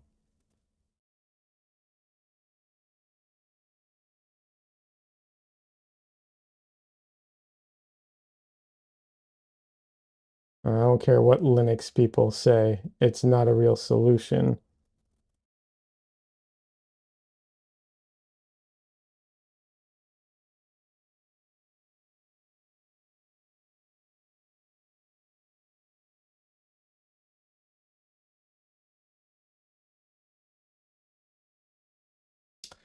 I haven't upgraded to the most recent version of Mac OS because I've heard it makes things run slower for Macs with Intel processors. I understand. Yeah, absolutely. And the other problem is, well, hopefully they're still giving you updates, but the problem with Windows machines is when they stop giving you security updates over time, you run into the situation where like you will get viruses and you will start to get, you will start having those types of problems, Des says I have two on my desk. One runs 11 and the other can only do 10. Um, Remind me, I'll send you something. I sent a friend of mine a link to a video that show a YouTube video where they show you how to get 11 on a computer that can't run, can't, upgrade, but, do at your own risk type of thing. I haven't done it. I don't know how well it works. And, I'm not guaranteeing anything, but there is a video on YouTube I found that like really walks you through it. I thought was pretty good. And I'm planning on doing that for some computers that I have, or, like Michelle's computer probably, and one of my older computers. But yeah.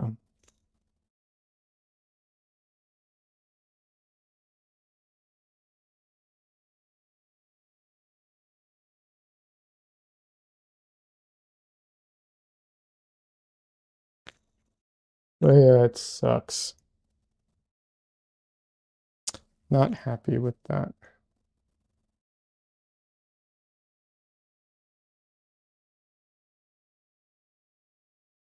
I think that's better. The nose isn't done. It needs the highlights still.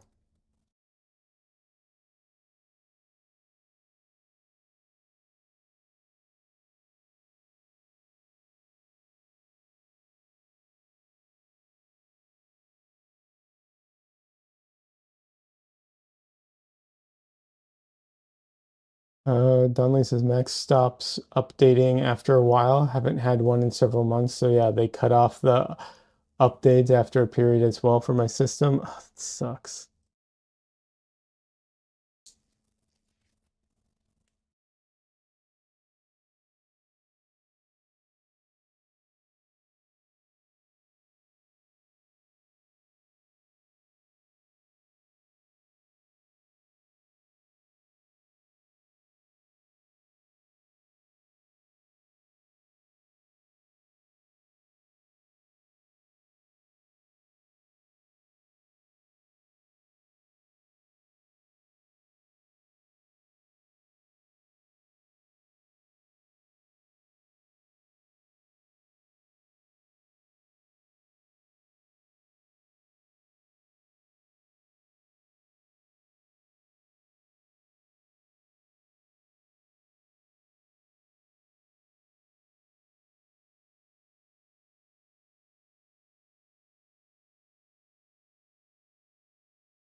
The sad thing is that like for, you know, to give an example for my mom, if Linux wasn't complicated to use and it wasn't like a huge pain in the ass, and it like she actually could use a computer running Linux, no problem. She doesn't use any software that's like, you know, an issue. The problem is that she's not a, she barely can manage Windows, you know? So I don't feel like she could really manage Linux or anything. That's the issue with a lot of operating systems.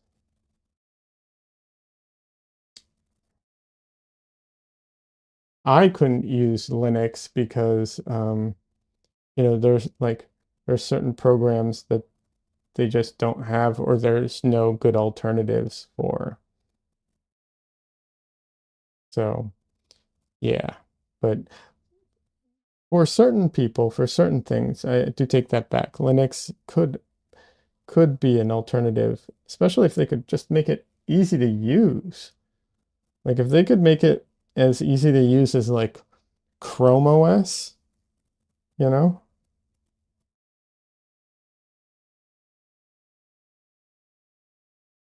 which I realize is kind of ironic seeing as how Chrome OS is going to merge into Android. The two are merging.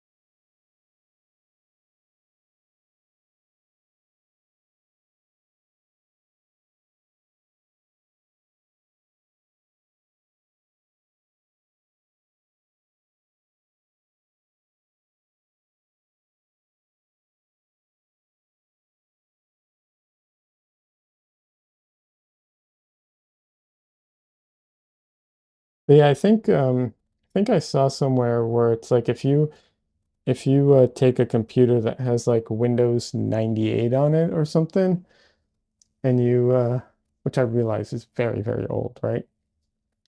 And you hook that up to the internet, it literally takes like a matter of minutes, I think, before you start getting virus attacks.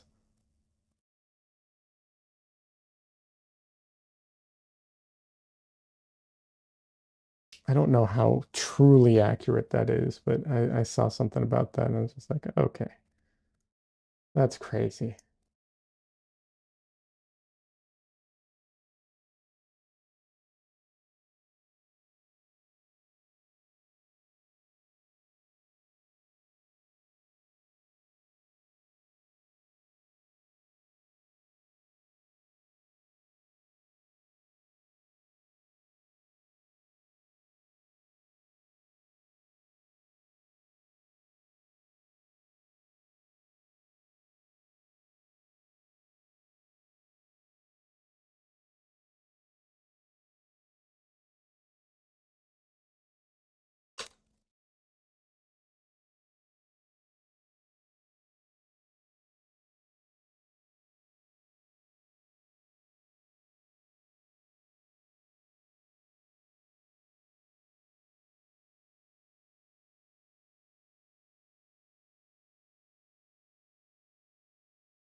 I will say this is one of the parts of the body I always struggle with is the like where the lips pinch together.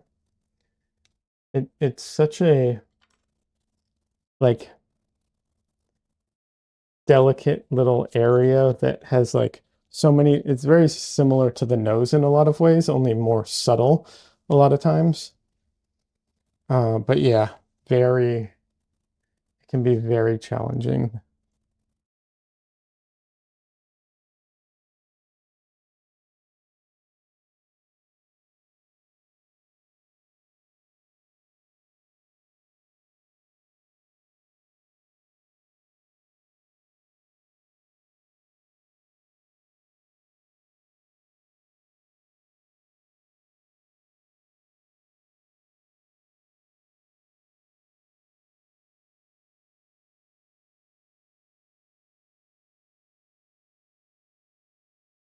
It's also, I mean, it is because of the challenges of it, it sometimes is actually a very rewarding part of the painting,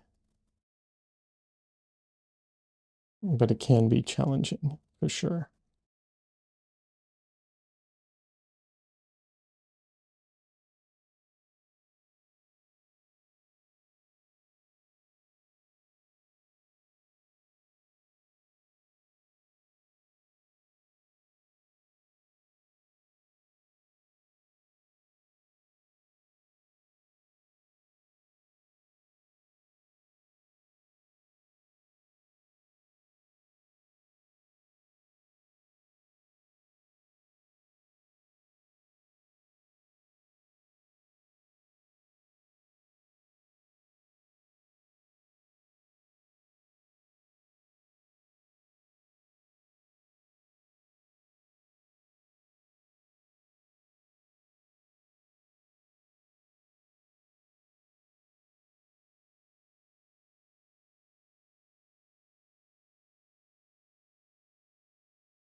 So I am destroying his upper lip right now. I realize that the reason is that's actually going to be the base. And instead of trying to paint the shadows or the not shadows, but the variation in tones, it's easier for me to put down a solid tone and then go in with the lighter ones and carve out some of the surfaces and some of the what's it called? The planes, that's the word I'm looking for, versus trying to render them all as is given the size of this. So yeah, kind of destroyed it, but I'm going to go in now and carve those back out.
Because what this allows me to do is keep the area in between a lot easier.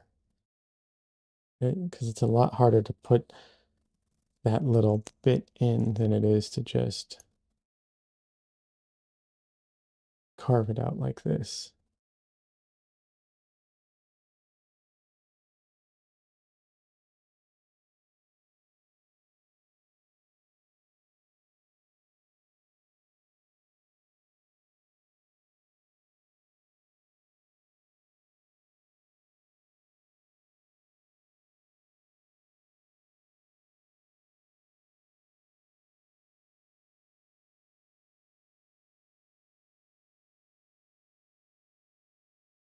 And now if it's too much, I can, and I do think it's too much, I'll soften that up a bit.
A little too harsh, but that's okay. It works for now. Okay, Don Lee says I better get going. Love how your painting is coming along. Take care. I'll ask. All right, Don Lee. Thanks so much for stopping by. Appreciate it. Have a good rest of your night.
All right.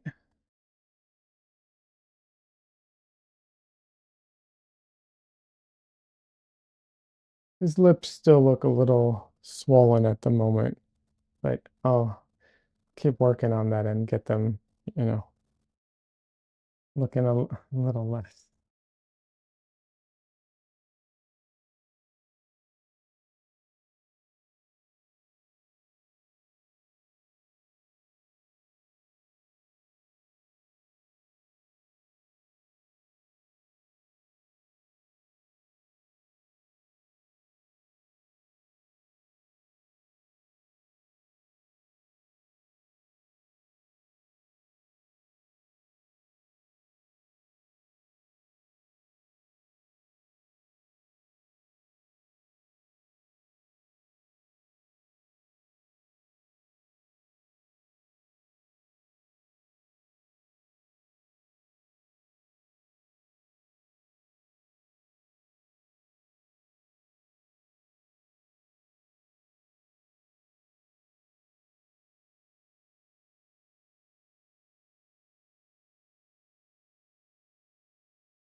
Hmm. Okay, I see what's going on with the lips. They did need a little bit of adjustment overall. I shifted some of the edges around a little too much and that messed them up. Oh well, I'll get to them.